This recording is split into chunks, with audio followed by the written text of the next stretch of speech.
नमस्कार। कक्षा 6 की भूगोल की पुस्तक में आपका स्वागत है। और हम कर रहे हैं एक क्विक रिवीजन। कक्षा 6 भूगोल NCERT पृथ्वी हमारा आवास। प्रथम अध्याय सौरमंडल में पृथ्वी। सौरमंडल में अनेक सारी चीज़ें दिखती हैं, कुछ चमकते हुए दिखाई देते हैं। इनमें से कुछ की टिमटिमाहट अन्य से अलग हैं। ये बिना किसी टिमटिमाहट के चंद्रमा के समान चमकते हैं। चंद्रमा भी दिखाई देता है। जब पूरा चंद्रमा दिखाई देता है उसको पूर्णिमा कहते हैं। जब चंद्रमा अनुपस्थित होता है उसे अमावस्या कहते हैं। सूर्य, चंद्रमा तथा ये सभी वस्तुएं रात के समय में आसमान में चमकती हैं, खगोलीय पिंड कहलाते हैं। कुछ खगोलीय पिंड बड़े आकार के गर्म होते हैं, ये गैसों से बने होते हैं। इनके पास ऊष्मा प्रकाश होता है जिससे वे बड़ी मात्रा में उत्सर्जित करते रहते हैं। खगोलीय पिंडों को तारा कहते हैं। सूर्य भी एक तारा है। रात्रि के समय में आसमान की ओर देखते समय तारों के विभिन्न समूहों द्वारा बनाई गई विविध आकृतियों को नक्षत्र मंडल कहते हैं।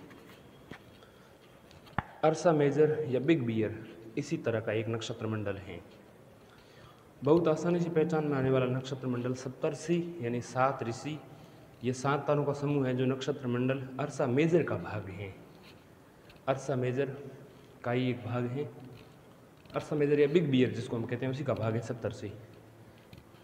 प्राचीन समय में लोग रात्रि में दिशा का निर्धारण करते समय तारों की सहायता से करते थे। उत्तर दिशा जो है वो ध्रुव तारा बताता है। यह आसमान में हमेशा एक स्थान पर रहता है। सप्तऋषि की सहायता से ध्रुव तारा की स्थिति को जान सकते हैं। उसमें 2 संकेतक तारों की सहायता लेनी होगी। कुछ खगोलीय पिंडों में अपने प्रकाश में ऊष्मा नहीं होती हैं, वे तारों के प्रकाश से प्रकाशित होते हैं। ये पिंड ग्रह कहलाते हैं। ग्रह जिसे अंग्रेजी में प्लैनेट कहते हैं, ग्रीक भाषा की प्लेनेटाई शब्द से बना है जिसका अर्थ होता है परिभ्रमक यानी चारों ओर घूमने वाला। बृहस्पति, शनि और यूरेनस, जुपिटर, सैटर्न, यूरेनस यानी कि बृहस्पति, शनि और अरुण के चारों ओर छल्ले हैं। ये छल्ले विभिन्न पदार्थों के असंख्य छोटे छोटे पिंडों से बनी पट्टियां हैं। पृथ्वी से इन छल्लों को शक्तिशाली दूरबीन से आसानी से देखा जा सकता है। पृथ्वी जिस पर हम रहते हैं वो भी ग्रह हैं। अब हम ग्रहों की बात करें तो सौरमंडल में सूर्य और इसके 8 ग्रह हैं। 4 ग्रह जो हैं बुध, शुक्र, पृथ्वी और मंगल, जिनको हम पार्थिव ग्रह कहते हैं, आंतरिक ग्रह कहते हैं, ये चट्टानों से बने होते हैं। बुध सबसे नज़दीक, फिर शुक्र, फिर पृथ्वी, फिर मंगल। यानी कि बुध जो है जिसको हम मरकरी कहते हैं वह पृथ्वी की तरह ही एक ग्रह है और सूर्य के चारों ओर चक्कर लगाने में, अब मैं परिक्रमण और परिभ्रमण 2 कह दूँगा, तो बुध का परिक्रमण काल जो है वो है 88 दिन। परिक्रमण 88 दिन, परिभ्रमण 59 दिन। शुक्र का जो परिक्रमण काल है वो 255 दिन है। परिक्रमण 255, परिभ्रमण 243 दिन। पृथ्वी परिक्रमण 365 दिन, परिभ्रमण 1 दिन। मंगल परिक्रमण 687 दिन, परिभ्रमण 1 दिन। बात करते हैं बाह्य ग्रहों की, जिनको हम गैसों से बने हुए बता सकते हैं, तरल पदार्थों से बने हुए कह सकते हैं इनको। उसमें है सबसे पहले बृहस्पति। तो इनके सबसे पहले मैं आपको परिभ्रमण काल बताऊंगा, फिर परिक्रमण काल बताऊंगा। बृहस्पति परिभ्रमण काल इसका है 9 घंटे 56 मिनट। ठीक है। शनि का जो परिभ्रमण काल है वो 10 घंटे 40 मिनट। यूरेनस यानी अरुण का 17 घंटे 14 मिनट और नेपच्यून का 16 घंटे 7 मिनट। यानी मोटे तौर पर समझ लें, बृहस्पति का 10 घंटे, शनि का 10.5 घंटे, अरुण का 17 घंटे और वरुण का 16 घंटे। अब इनके परिक्रमण काल की बात करूं तो बृहस्पति जो है वो 11 साल 11 महीने यानी 12 साल में परिक्रमा करता है सूर्य की। शनि 29 साल 5 महीने में परिक्रमा करता है। अरुण 84 साल में परिक्रमा करता है और वरुण जो है 164 साल में परिक्रमा करता है। आसमान में दिखने वाले एक चंद्रमा जो है वो एक प्राकृतिक उपग्रह है पृथ्वी का सहचर है। पृथ्वी के चारों चक्कर लगाता है। हमारी पृथ्वी के समान 7 अन्य ग्रह हैं जो सूर्य से प्रकाश एवं ऊष्मा प्राप्त करते हैं। उनमें से कुछ के पास अपने चंद्रमा भी हैं। चंद्रमा की बात करूं तो बुध और शुक्र के पास कोई चंद्रमा नहीं है। पृथ्वी के पास एक चंद्रमा, मंगल के पास डीमोस और फोबोस 2 चंद्रमा हैं। बृहस्पति के पास NCERT के मुताबिक 53 चंद्रमा हैं। वैसे इनकी संख्या कुछ ज़्यादा है। 82 और ऐसे कुछ है, 80-82 के आसपास। शनि के भी 53 चंद्रमा ही हैं एनसीईआरटी के मुताबिक। अरुण के 27 चंद्रमा हैं और वरुण के 13 चंद्रमा हैं।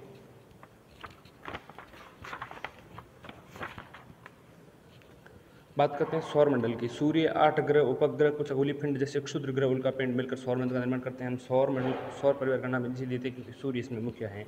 सूर्य पृथ्वी से 15 करोड़ यानी कि 14 करोड़ 96 लाख किलोमीटर दूर स्थित हैं।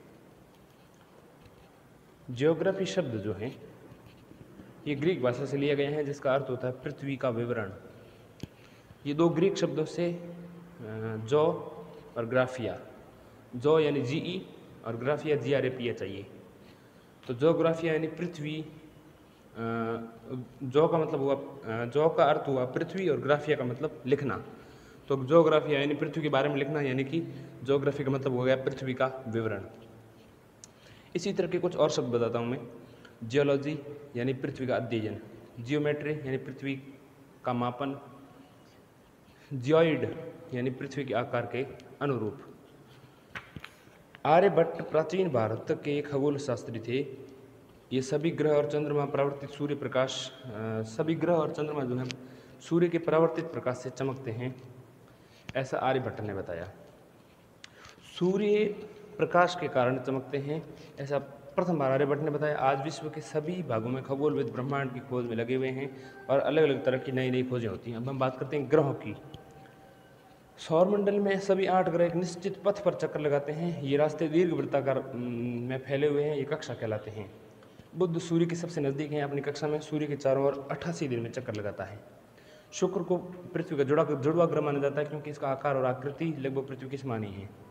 अभी तक प्लूटो भी एक ग्रह माना जाता था, परंतु अंतर्राष्ट्रीय खगोल संगठन ने अपनी बैठक अगस्त 2006 में ये निर्णय लिया कि कुछ खोजे गए ग्रह, जैसे 2003 में जो खोजा गया UB 313 और इसके अलावा सिरस और प्लूटो, इस तरह के ग्रह को जो हम बौने ग्रह कहेंगे तो इनको हम प्लूटॉन्स कहेंगे।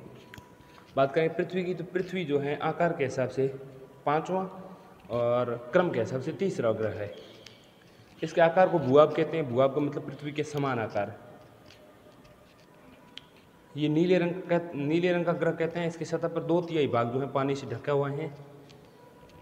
इस पर जो प्रकाश है वो सूर्य के जो प्रकाश की गति है वो 3 लाख किलोमीटर प्रति सेकंड है, और इस गति के बावजूद ये सूर्य के प्रकाश को पृथ्वी तक पहुंचने में लगभग 8 मिनट और 19 सेकंड, कहीं जगह 16 सेकंड, कहीं 8 मिनट ही लिखा है, तो 8 मिनट लग जाता लगभग। अब बात करते हैं चंद्रमा की। इसका व्यास जो है पृथ्वी के व्यास का 1/4 है। ये हमसे 3,84,400 किलोमीटर दूर हैं। नील आर्मस्ट्रॉन्ग पहले व्यक्ति थे जिन्होंने 20 जुलाई 1969 को सबसे पहले चंद्रमा की सतह पर कदम रखा। बात करते हैं उपग्रह की। मानव निर्मित उपग्रह जो है एक कृत्रिम पिंड होता है। जैसे अंतरिक्ष में उपस्थित कुछ भारतीय उपग्रह जैसे हैं इनसैट, IRS, एडुसैट इत्यादि हैं।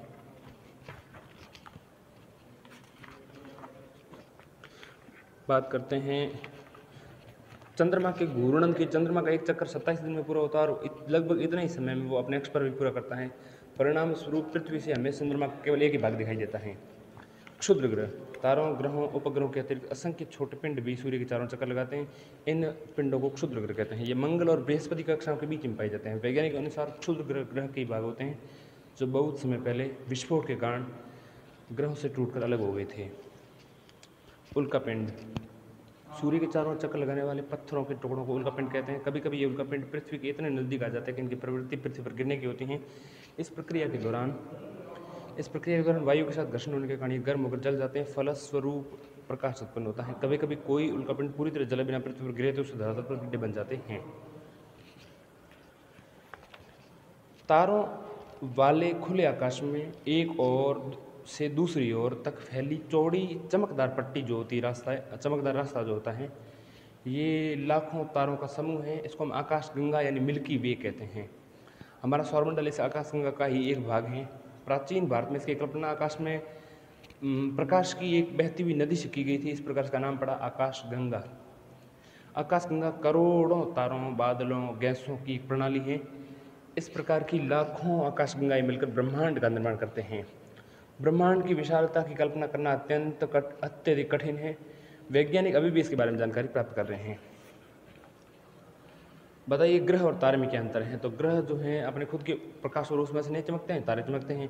सौरमंडल से आप क्या समझते हैं, सूर्य और 8 ग्रह, अन्य उपग्रह, उल्कापिंड, क्षुद्रपिंड सारे मिलकर सौर मंडल का निर्माण करते हैं। सूर्य से उनकी दूरी के अनुसार ग्रहों का क्रम बताएं। तो बुध, शुक्र, पृथ्वी, मंगल, बृहस्पति, शनि, अरुण और वरुण। पृथ्वी को अद्भुत ग्रह क्यों माना जाता है, क्योंकि पृथ्वी पर जीवन मौजूद है। नीले ग्रह, इसमें जल मौजूद है, ऑक्सीजन है, जीवन की परिस्थिति मौजूद है। हम हमेशा चंद्रमा के एक ही भाग को क्यों देख पाते हैं, क्योंकि लगभग इसका जो परिक्रमण और परिभ्रमण काल लगभग समान है। इस वजह से हम हमेशा पृथ्वी की ओर से एक ही भाग दिखाई देता है। ब्रह्मांड क्या है।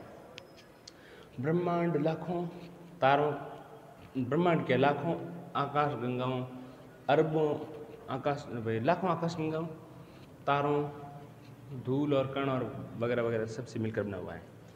बात करते हैं सही उत्तर चिन्हित करने की। किस ग्रह को पृथ्वी के जुड़ा ग्रह है, शुक्र। सूर्य से तीसरा सबसे नजदीक ग्रह पृथ्वी।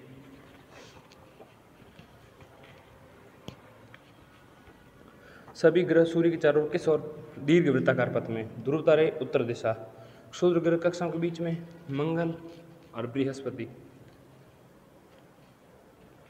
बात करते हैं दूसरे अध्याय की, जो है ग्लोब, अक्षांश एवं देशांतर। ग्लोब पृथ्वी का एक लघु रूप है, मतलब ग्लोब पृथ्वी का लघु रूप में एक वास्तविक प्रतिरूप है। एक सुई ग्लोब में झुकी हुई अवस्था में स्थित होती हैं, जिसे अक्ष कहा जाता है। ग्लोब पर वे बिंदु जिनसे होकर ये सुई गुजरती हैं उत्तर एवं दक्षिण ध्रुव कहलाते हैं, जो एक काल्पनिक रेखा है।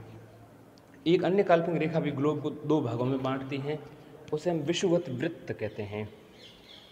विषुवत वृत्त से ध्रुवों तक स्थित सभी समानांतर वृत्तों को अक्षांश या समानांतर रेखाएं कहा जाता है। अक्षांशों को अंश में यानी डिग्री में मापा जाता है। विषुवत वृत्त 0 अंश अक्षांश को दर्शाती है। विषुवत वृत्त 0 अंश अक्षांश को दर्शाती है, क्योंकि विषुवत वृत्त से दोनों तरफ ध्रुवों के बीच की दूरी जो है चारों और वृत्त का 1/4 भाग है। देखिए विषुवत वृत्त जो है उससे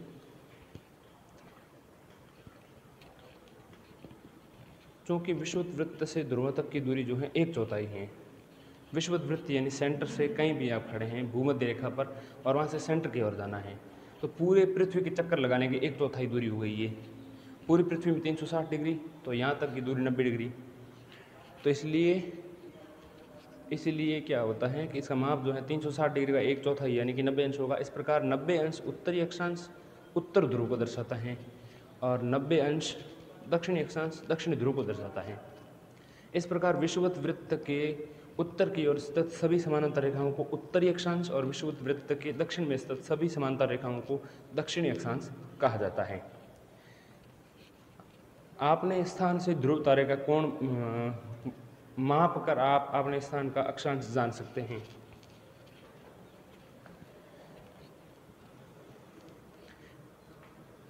प्रत्येक अक्षांश के मान के साथ उसकी दिशा यानी उत्तर और दक्षिण भी लिखा जाता है। सामान्यतः इसे उ या द से प्रदर्शित करते हैं। उदाहरण के लिए महाराष्ट्र में स्थित चंद्रपुर और ब्राज़ील में जो दक्षिण अफ्रीका में है उसमें एक जगह है बेलो होरिजेंटे, दोनों एक ही अक्षांश 20 डिग्री पर स्थित हैं। महाराष्ट्र का जो चंद्रपुर है वो 20 डिग्री अक्षांश पर है। इसी तरह दूसरी तरफ जो है दक्षिण में बेलो होरिजेंटे जो है वो भी 20 डिग्री पर स्थित हैं। लेकिन ये एक ही अक्षांश पर स्थित होने के बावजूद इनकी दिशाएं अलग अलग हैं। महाराष्ट्र का जो चंद्रपुर है वो 20 डिग्री उत्तरी अक्षांश पर स्थित हैं और दक्षिणी अमेरिका जो है दक्षिणी अमेरिका का ब्राज़ील जो शहर है उसमें बेलो होरिजेंटे जो है वो 20 डिग्री दक्षिणी अक्षांश पर स्थित हैं। जैसे जैसे हम विषुवत वृत्त से दूर अक्षांशों की तरफ जाते जाते हैं उनका आकार घटता जाता है, यानी कि सर्वाधिक बड़ा जो वृत्त है उसको हम कहते हैं विषुवत वृत्त। विषुवत वृत्त के ऊपर जो है वो होती है उत्तर की तरफ कर्क रेखा और उससे ऊपर जो है फिर ध्रुव की तरफ चले जाते हैं और दक्षिण की तरफ रेखा होती है मकर रेखा। विषुवत, अब देखिए 4 महत्वपूर्ण अक्षांश बता देता हूँ मैं समानांतर रेखाओं में। तो विषुवत वृत्त 0 अक्षांश, उत्तर ध्रुव 90 डिग्री अंश, दक्षिणी ध्रुव 90 डिग्री अंश के अतिरिक्त 4 महत्वपूर्ण अक्षांश समानांतर रेखाएं भी यहाँ पर है।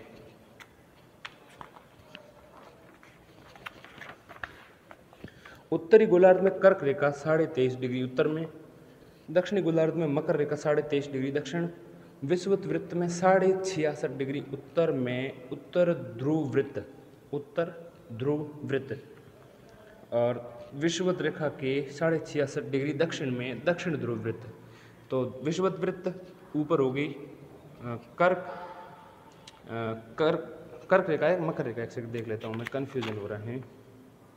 ऊपर है कर्क, विषुवत वृत्त, फिर कर्क रेखा, फिर उत्तरी ध्रुव वृत्त और फिर ध्रुव, उत्तरी ध्रुव हो गया। इसी तरह से विषुवत वृत्त से नीचे की तरफ मकर रेखा और दक्षिणी ध्रुव वृत्त और फिर दक्षिणी ध्रुव। पृथ्वी के ताप कटिबंध बताता हूं मैं आपको। कर्क रेखा मकर रेखा के बीच के सभी अक्षांशों पर सूर्य वर्ष में एक बार दोपहर में सिर के ठीक ऊपर होता है। किनके बीच में? कर्क रेखा और मकर रेखा के बीच में ये रेंज है। कर्क रेखा से लेकर के मकर रेखा तक में साल में एक बार सिर पर सूर्य होता ही होता है।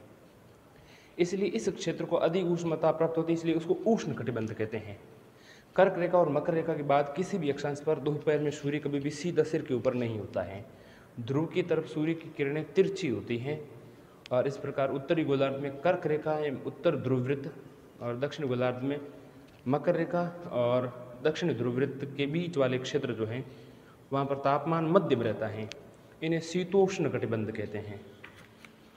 उत्तरी गोलार्ध में उत्तर ध्रुव वृत्त और उत्तरी ध्रुव तथा दक्षिणी गोलार्ध में दक्षिणी ध्रुव वृत्त और दक्षिणी ध्रुव के बीच की दूरी जो है वहाँ पर तापमान बहुत कम पहुँचता है, ठंड रहती है।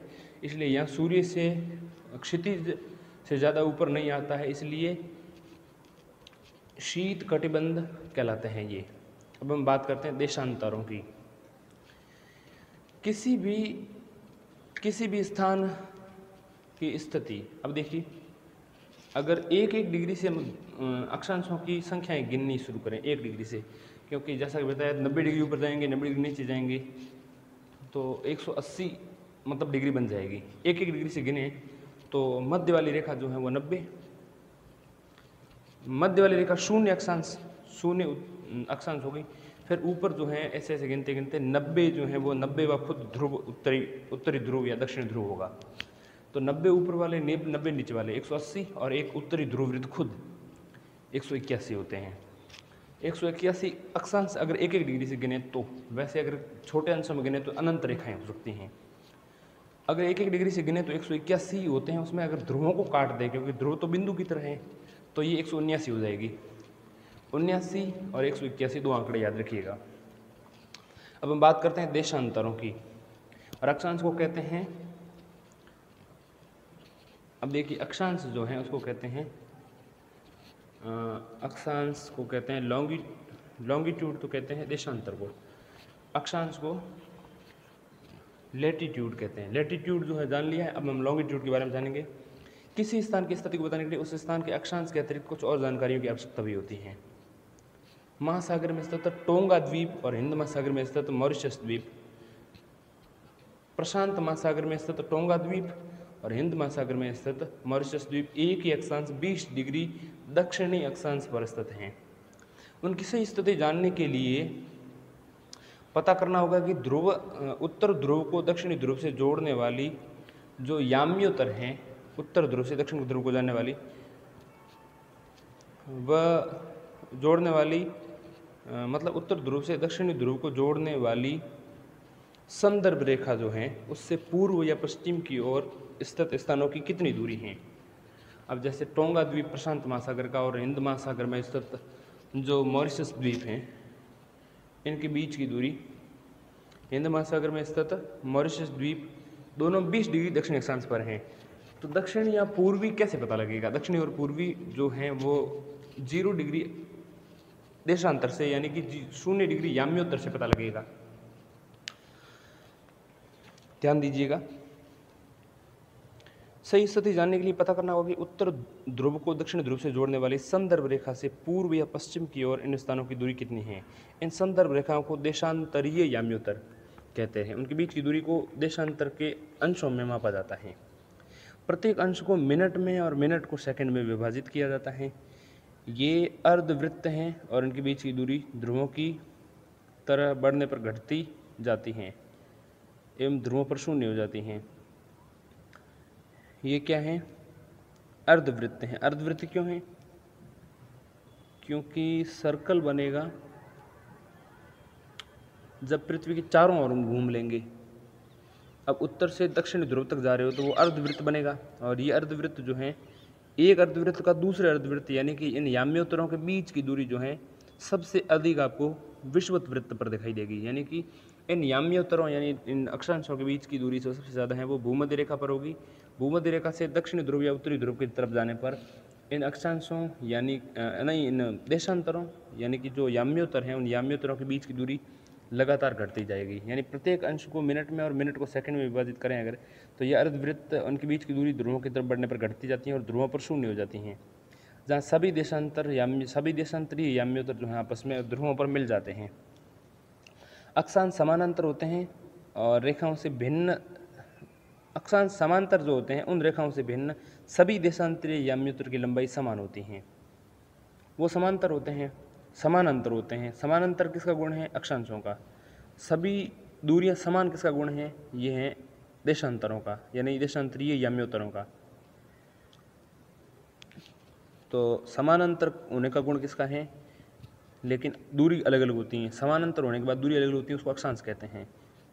दूरी समान लेकिन समानांतर नहीं होते हैं, तो ये होते हैं देशांतरों की गुण।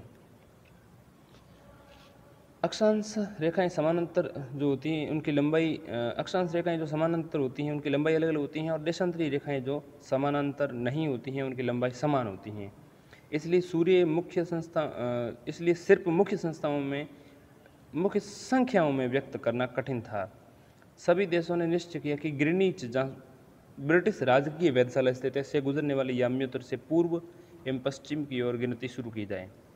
इस याम्योत्तर को प्रमुख याम्योत्तर कहते हैं। इसको 0 डिग्री देशांतर या इसको 180 डिग्री, यहाँ से हम 180 डिग्री पूर्व या 180 डिग्री पश्चिम की तरफ गणना करते हैं। प्रमुख याम्योत्तर तथा 180 डिग्री याम्योत्तर मिलकर पृथ्वी को 2 समान भागों में विभाजित करते हैं। 180 डिग्री देशांतर जो है वो 0 डिग्री के जस्ट सामने है, चाहे उसको 180 डिग्री उत्तर देशांतर का हो या 180 डिग्री दक्षिणी देशांतर कह दो, एक ही बात है। इसलिए किसी स्थान के देशांतर से आगे अगर लिखा हो अक्षर पूर्व या पश्चिम लिखा हो तो 180 डिग्री पूर्व और 180 डिग्री पश्चिम जो रेखा है वो एक ही स्थान पर स्थित होती हैं। असम में धुबरी 26 डिग्री उत्तर अक्षांश और 90 डिग्री पूर्वी देशांतर पर स्थित हैं। असम जो है उसमें एक धुबरी जगह है वो 26 डिग्री उत्तरी अक्षांश और 90 डिग्री पूर्वी देशांतर पर स्थित हैं। तो किसी एक बिंदु की स्थिति बताने के लिए दोनों चीज़ों का बताना जरूरी है। अब हम बात करते हैं देशांतर और समय की। समय को मापने का सबसे अच्छा साधन पृथ्वी, चंद्रमा और ग्रहों की गति है। सूर्योदय एवं सूर्यास्त प्रतिदिन होता है, अतः स्वाभाविक ही है कि पूरे विश्व में समय निर्धारण का सबसे अच्छा साधन है। स्थानीय समय का अनुमान सूर्य के द्वारा बनने वाली परछाई से पता लगा सकते हैं, वो तो एक छोटी बात होगी। ग्रीनिच पर स्थित प्रमुख याम्योत्तर पर सूर्य जिस समय आकाश में सबसे ऊंचे बिंदु पर होगा उस समय याम्योत्तर पर स्थित सभी स्थानों पर दोपहर होगी। चूँकि पृथ्वी पश्चिम से पूर्व की ओर चक्कर लगाती है, अतः वे स्थान जहाँ ग्रीनिच के पूर्व में है उसको ग्रीनिच समय से आगे और जो पश्चिम में है उसको पीछे माना जाएगा। सूर्य किस तरफ होता है? पूर्व में। अब इसलिए पूर्व में है तो पहले हो गया वो, पहले मतलब आगे हो गया वो, और पश्चिम में जो पीछे की तरफ है तो सूर्य पश्चिम में आ जाएगा तो वो पीछे की तरफ हो गए। लगभग 24 घंटे पृथ्वी लगभग 24 घंटे में अपने एक्स पर घूम जाती है 360 डिग्री। 1 घंटे में वो कितनी घूम जाएगी? 24 घंटे में 360 है तो 12 घंटे में 180 और 1 घंटे में 15 डिग्री। 1 घंटे में 60 मिनट में 15 डिग्री हैं तो 4 मिनट में 1 डिग्री घूम जाएगी। इस प्रकार ग्रीनिच पर दोपहर में जब 12 बजे होंगे तो ग्रीनिच से 15 डिग्री पूर्व में 1 घंटा, ग्रीनिच से पूर्व में जो है 1 घंटा आगे, और ग्रीनिच से 15 डिग्री पश्चिम की तरफ है तो 1 घंटा पीछे होगा। यानी कि सुबह 11 बजे होंगे आगे की ओर, और ग्रीनिच पर दोपहर में 12 बजे होंगे, और उसी समय जो है 180 डिग्री पर मध्य रात्रि होगी।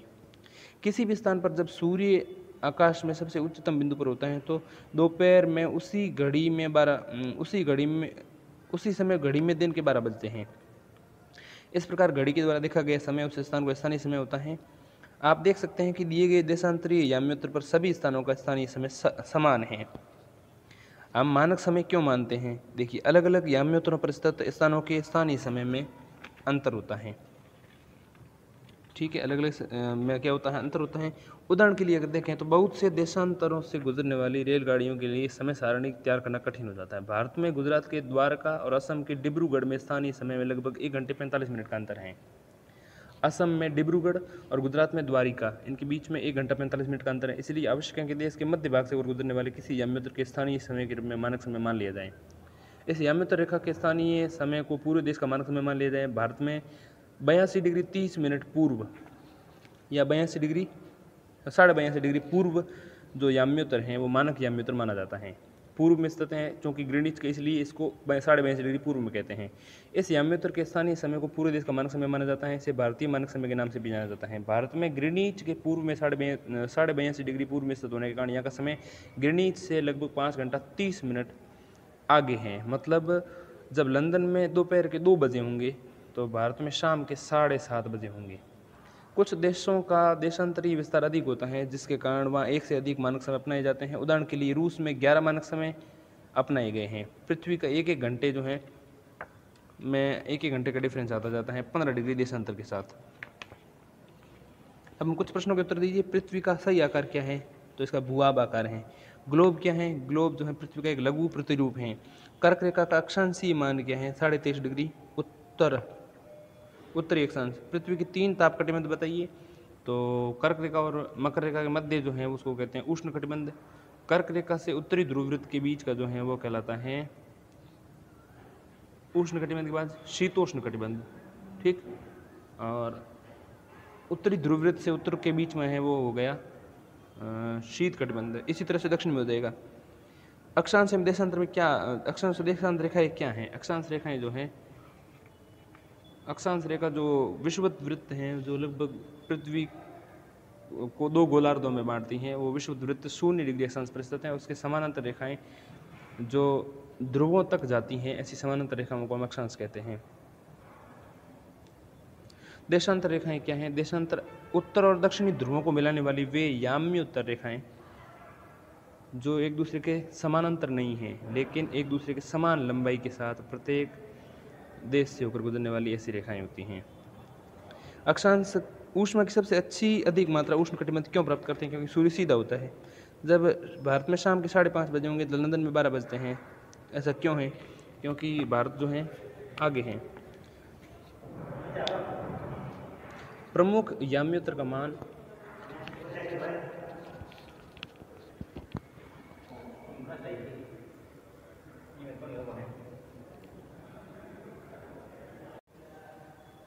प्रमुख याम्योत्तर का मान 90 डिग्री, 0 डिग्री या 60 डिग्री। तो प्रमुख याम्योत्तर का मान 0 डिग्री। शीत कटिबंध जिसके नज़दीक पाए जाते हैं वो हैं, शीत कटिबंध नज़दीक पाए जाते हैं ध्रुवों के। देशांतरों की कुल संख्या कितनी है? तो देशांतरों की कुल संख्या 180 हैं। ठीक, दक्षिणी ध्रुव वृत्त में स्थित उत्तरी गोलार्ध में है कि दक्षिणी गोलार्ध में है कि पूर्वी गोलार्ध में है? तो दक्षिणी ध्रुव वृत्त जो है, दक्षिणी ध्रुव वृत्त दक्षिणी गोलार्ध में है। ग्रीड किसका जाल है? ग्रीड जो है अक्षांश समानांतर रेखाओं और देशांतरीय याम्योत्तरों का जाल है, उसको ग्रीड कहते हैं। मकर रेखा खालिस्तान पर स्थित है, तो मकर रेखा जो है वो 23.5 डिग्री दक्षिणी अक्षांश पर स्थित है।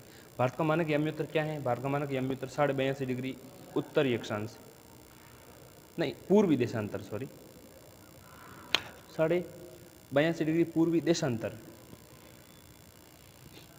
भारत का मानक समय याम्योत्तर हो गया 0 डिग्री। 0 डिग्री याम्योत्तर को किस नाम से जाना जाता है? तो 0 डिग्री याम्योत्तर को हम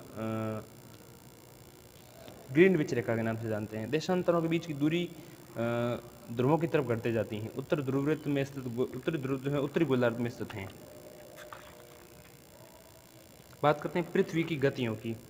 जैसे कि हम जानते हैं पृथ्वी की 2 प्रकार की गति होती है, घूर्णन और परिक्रमण। पृथ्वी का अपने अक्ष पर घूमना घूर्णन और सूर्य के चारों ओर घूमना परिक्रमण कहलाता है। पृथ्वी का अपने अक्ष पर एक काल्पनिक रेखा जो है, पृथ्वी का अक्ष एक काल्पनिक रेखा है जो कक्षीय सतह से 66.5 डिग्री का कोण बनाती है।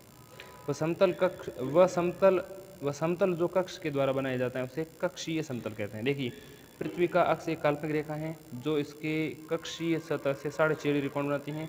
वह समतल जो कक्ष के द्वारा बनाया जाता है उसे कक्षीय समतल कहते हैं। पृथ्वी सूर्य से प्रकाश प्राप्त करती हैं। पृथ्वी का आकार गोले के समान है, इसलिए ये एक समय में सिर्फ इसके एक आधे भाग पर ही सूर्य की रोशनी प्राप्त होती है। सूर्य की ओर वाले भाग में दिन होता है जबकि दूसरे वाले भाग में रात होती है। ग्लोब पर वह वृत्त जो दिन और रात को विभाजित करता है उसे प्रदीप्ति वृत्त कहते हैं। ये वृत्त अक्ष के साथ नहीं मिलता है, जैसा कि आप देख सकते हैं। अक्षों के साथ मिलना यानी कि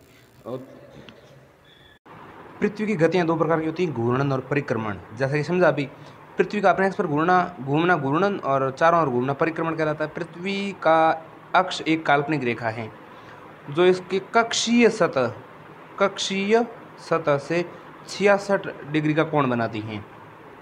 ठीक है, कक्षीय सतह से 66 डिग्री का कोण बनाती है। कौन? पृथ्वी का अक्ष यानी काल्पनिक रेखा जो है अक्ष, वो 67 डिग्री का कोण बनाती है। यानी अक्ष जो है वो 66 डिग्री का कोण बनाती है कक्षीय सतह से, या यूँ कह सकते हैं 23.5 डिग्री का कोण भी बनाती है, क्योंकि 66.5 और 23.5 90 होते हैं।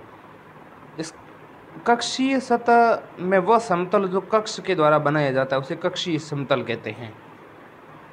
पृथ्वी सूर्य से प्रकाश प्राप्त करती है। पृथ्वी का आकार गोले के आकार के समान है। एक समय में सिर्फ इसके आधे भाग पर जो है सूर्य की रोशनी प्राप्त होती है। सूर्य की ओर वाले भाग को दिन, दूसरे वाले भाग को रात कहते हैं।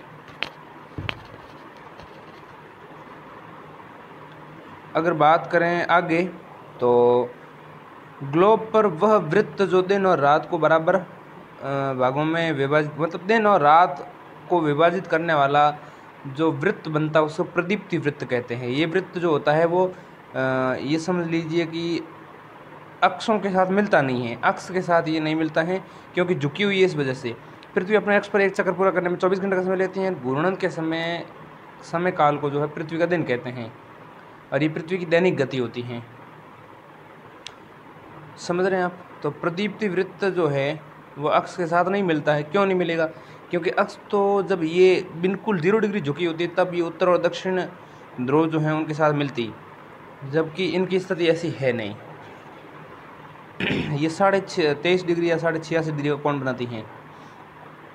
प्राचीन भारतीय खगोल शास्त्री आर्यभट्ट ने बताया कि पृथ्वी गोल है और अपने अक्ष पर घूर्णन करती हैं। पृथ्वी की दूसरी गति जो सूर्य के चारों ओर कक्ष में होती है उसे परिक्रमण कहते हैं। पृथ्वी एक वर्ष यानी 365 सही 1/4 365 सही 1/4 दिन में सूर्य का एक चक्कर लाती हैं। हम लोग एक वर्ष को 365 मानते हैं और जो 1/4 यानी 6 घंटे है उसको नहीं जोड़ते हैं सुविधा के लिए, और 4 वर्षों में जब 6 घंटे हो जाते हैं तो 24 घंटे बन जाते हैं। इसलिए 4 वर्षों के बाद फरवरी में एक दिन और जोड़ देते हैं तो 4 वर्ष बाद फरवरी 29 दिन की हो जाती है। 366 दिन होते हैं, लीप वर्ष कहते हैं। पृथ्वी दीर्घ वृत्ताकार पथ पर सूर्य के चारों ओर चक्कर लगाती हैं। ध्यान दीजिए कि पृथ्वी पूरे कक्ष में एक ही दिशा में झुकी हुई है। पृथ्वी एक ही दिशा में झुकी हुई होगी। अब मैं आपको दिखाता हूँ कुछ चीज़ें, देखिए बहुत इंपॉर्टेंट, ध्यान दीजिएगा। 21 जून वो दिन होता है जब उत्तरी गोलार्ध जो है सूर्य की ओर झुका होता है, यानी उत्तरी गोलार्ध जो है सूर्य की ओर होगा, यानी उत्तरी गोलार्ध में किरणें जाएंगी और सूर्य की किरणें जो है कर्क रेखा पर सीधी पड़ रही होंगी। कर्क रेखा जो है ऊपर की तरफ स्थित है। कर्क रेखा पर जब सूर्य की किरणें पड़ती हैं, और जैसा कि हमने अभी समझा कि कर्क रेखा जो है वो सूर्य मतलब उत्तरी गोलार्ध में स्थित रेखा है। उत्तरी गोलार्ध में स्थित रेखा को हम क्या कहते हैं? कर्क रेखा कहते हैं। और कर्क रेखा जब उत्तरी गोलार्ध में स्थित है और उस कर्क रेखा पर सूर्य सीधा चमक रहा होता है तो उस समय वो दिन होता है 21 जून का। ठीक, इसके परिणाम स्वरूप इन क्षेत्रों में ऊष्मा अधिक प्राप्त होती है और ध्रुव के पास वाले क्षेत्रों में कम ऊष्मा प्राप्त होती हैं, क्योंकि वहाँ सूर्य की किरणें तिरछी पड़ती हैं। उत्तर ध्रुव जो है सूर्य की तरफ झुका होता है। उत्तरी ध्रुव रेखा के बाद वाले भागों पर लगभग 6 महीने तक लगातार, मतलब उत्तरी ध्रुव के बाद वाले भागों पर लगभग 6 महीने तक लगातार दिन रहता है। चूँकि उत्तरी गोलार्ध में बहुत बड़े भाग पर सूर्य की रोशनी प्राप्त होती है, इसलिए विषुवत वृत्त के उत्तरी भाग में गर्मी का मौसम होता है। यानी जब 21 जून का दिन होता है उस समय सूर्य जो कर्क रेखा पर यानी कि उत्तरी गोलार्ध में जो 23.5 डिग्री अक्षांश से है उस पर सीधा चमकता है। इस कारण जो है उत्तरी गोलार्ध में जो है ज़्यादा ऊष्मा प्राप्त होती हैं और यहाँ दिन जो है कि सूर्य जो सीधा जब सीधी किरणें कर्क रेखा पर होती हैं, तो 21 जून वाले दिन को सबसे लंबा दिन कहते हैं और उसी की रात को छोटी रात कह देंगे। और ये जो पृथ्वी का उत्तर की तरफ जाने का जो अयन है उसका, उस अयन का, उस रास्ते का अंत है, इसलिए इसको कहते हैं उत्तरी अयनांत। इसी तरह की स्थिति क्या बात ही देगी फिर से 21 जून के बाद जुलाई, अगस्त, सितंबर, तो सितंबर 3 महीने बाद 23 सितंबर जब सूर्य कर्क रेखा से धीरे धीरे वापस जा रहा है, तो 23 सितंबर में जो है वो सूर्य विषुवत वृत्त पर होता है। 23 सितंबर में 21 जून के बाद में जून के बाद जुलाई, अगस्त और सितंबर, 23 सितंबर में सूर्य जो है वापस ध्रुव वृत्त की जब जा रहा है और जाते समय उत्तरी कर्क रेखा से विषुवत रेखा की तरफ जाते समय विषुवत रेखा पर सीधा चमकता है 23 सितंबर के दिन। उस दिन सूर्य और दिन रात बराबर होते हैं, ठीक। इसको हम विषुव कहते हैं, विषुव। ऐसी स्थिति जब 23 सितंबर से आगे चले जाते हैं तो सितंबर के बाद अक्टूबर, नवंबर और दिसंबर, अक्टूबर, नवंबर, दिसंबर, तो वो होती 22 दिसंबर। 22 दिसंबर के दिन जो है सूर्य दक्षिणी ध्रुव में जो रेखा है मकर रेखा, उस पर सीधा चमकता है और सूर्य की किरणें मकर रेखा पर लंबवत मतलब पड़ती हैं और दक्षिणी गोलार्ध के बहुत बड़े भाग में प्रकाश प्राप्त होता है, क्योंकि दक्षिणी गोलार्ध की तरफ जब सूर्य चला गया है तो दक्षिणी गोलार्ध में प्राप्त होगा और उत्तरी गोलार्ध में जब सूर्य आ जाता है तो उत्तरी गोलार्ध में प्रकाश प्राप्त होता है। यानी दक्षिणी गोलार्ध में बहुत बड़े भाग पर जो है रोशनी प्राप्त होती हैं और दक्षिणी गोलार्ध में लंबे दिन और छोटी रातों वाली ग्रीष्म ऋतु होती हैं दक्षिणी गोलार्ध में।